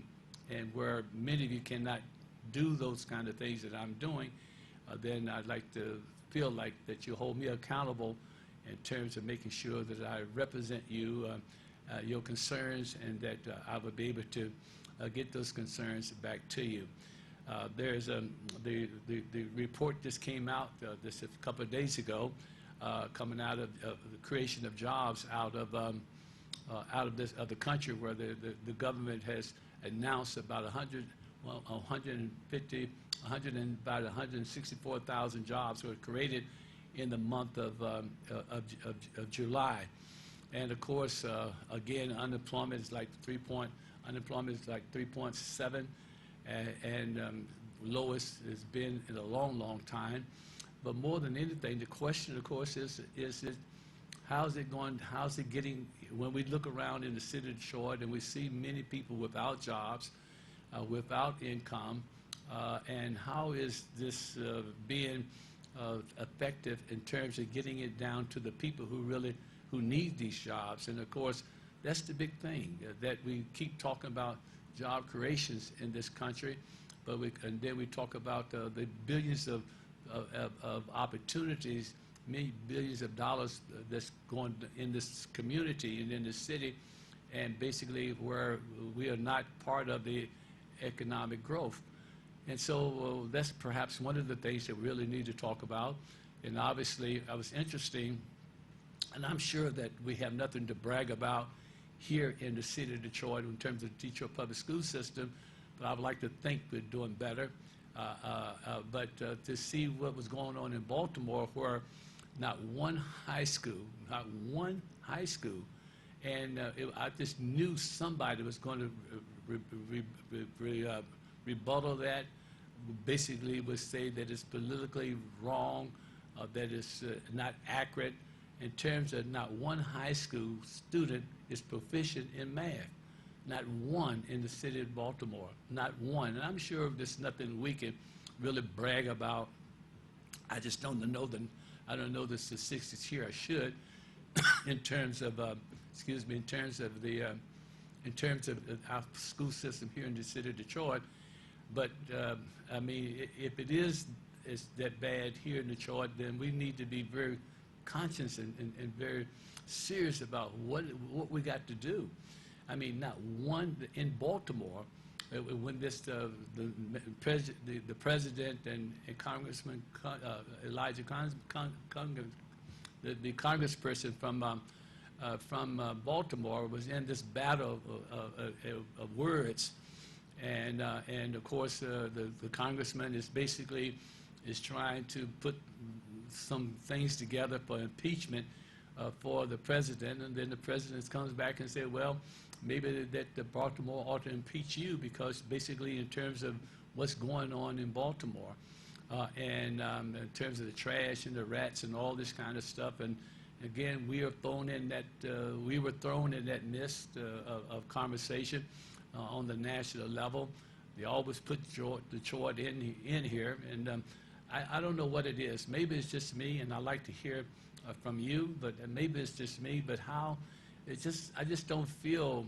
I don't walk out of my door and feel this kind of misery. That I always feel there's hope here in the city of Detroit. That the churches and the politicians and community activists and people are really trying to make a difference here, that we're all working to make sure that indeed that our people, that when I see the work that's being done and try to make sure that people get water, the work has been done to try to make sure people get their lights on in the wintertime, that the heat is still on, and how people like the Welfare White Rights and people like other organizations that basically do everything they can to be helpful, how the county treasurer is doing everything they can to try to keep the people in their homes.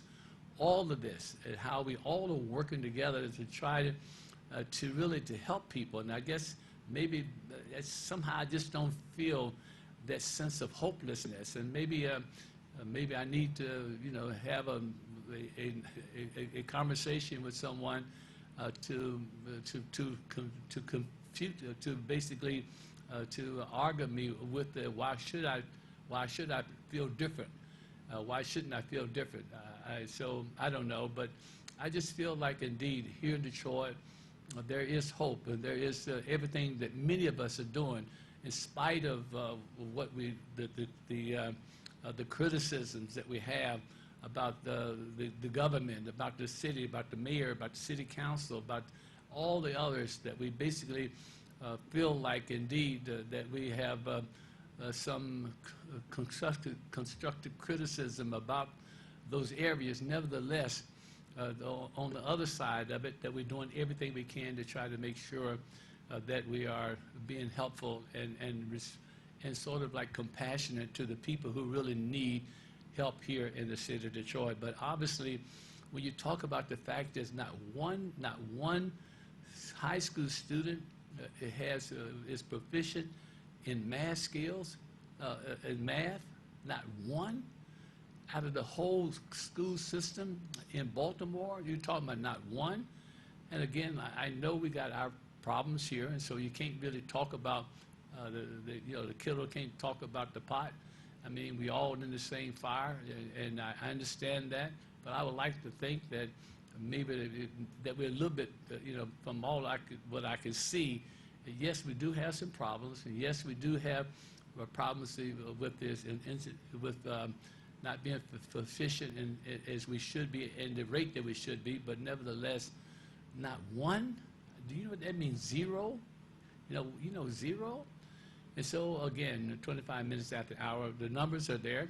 868-0342, 868-0351, 868-4336. Those are the numbers, and if you'd like to give us a call and talk to us this morning about the debate, who do you really feel that can really go up against President Trump and win? Who do you really feel can really be a great challenge to this president? Don't even fix your mouth to tell me that you loyal. The only reason I spare you is because I love you.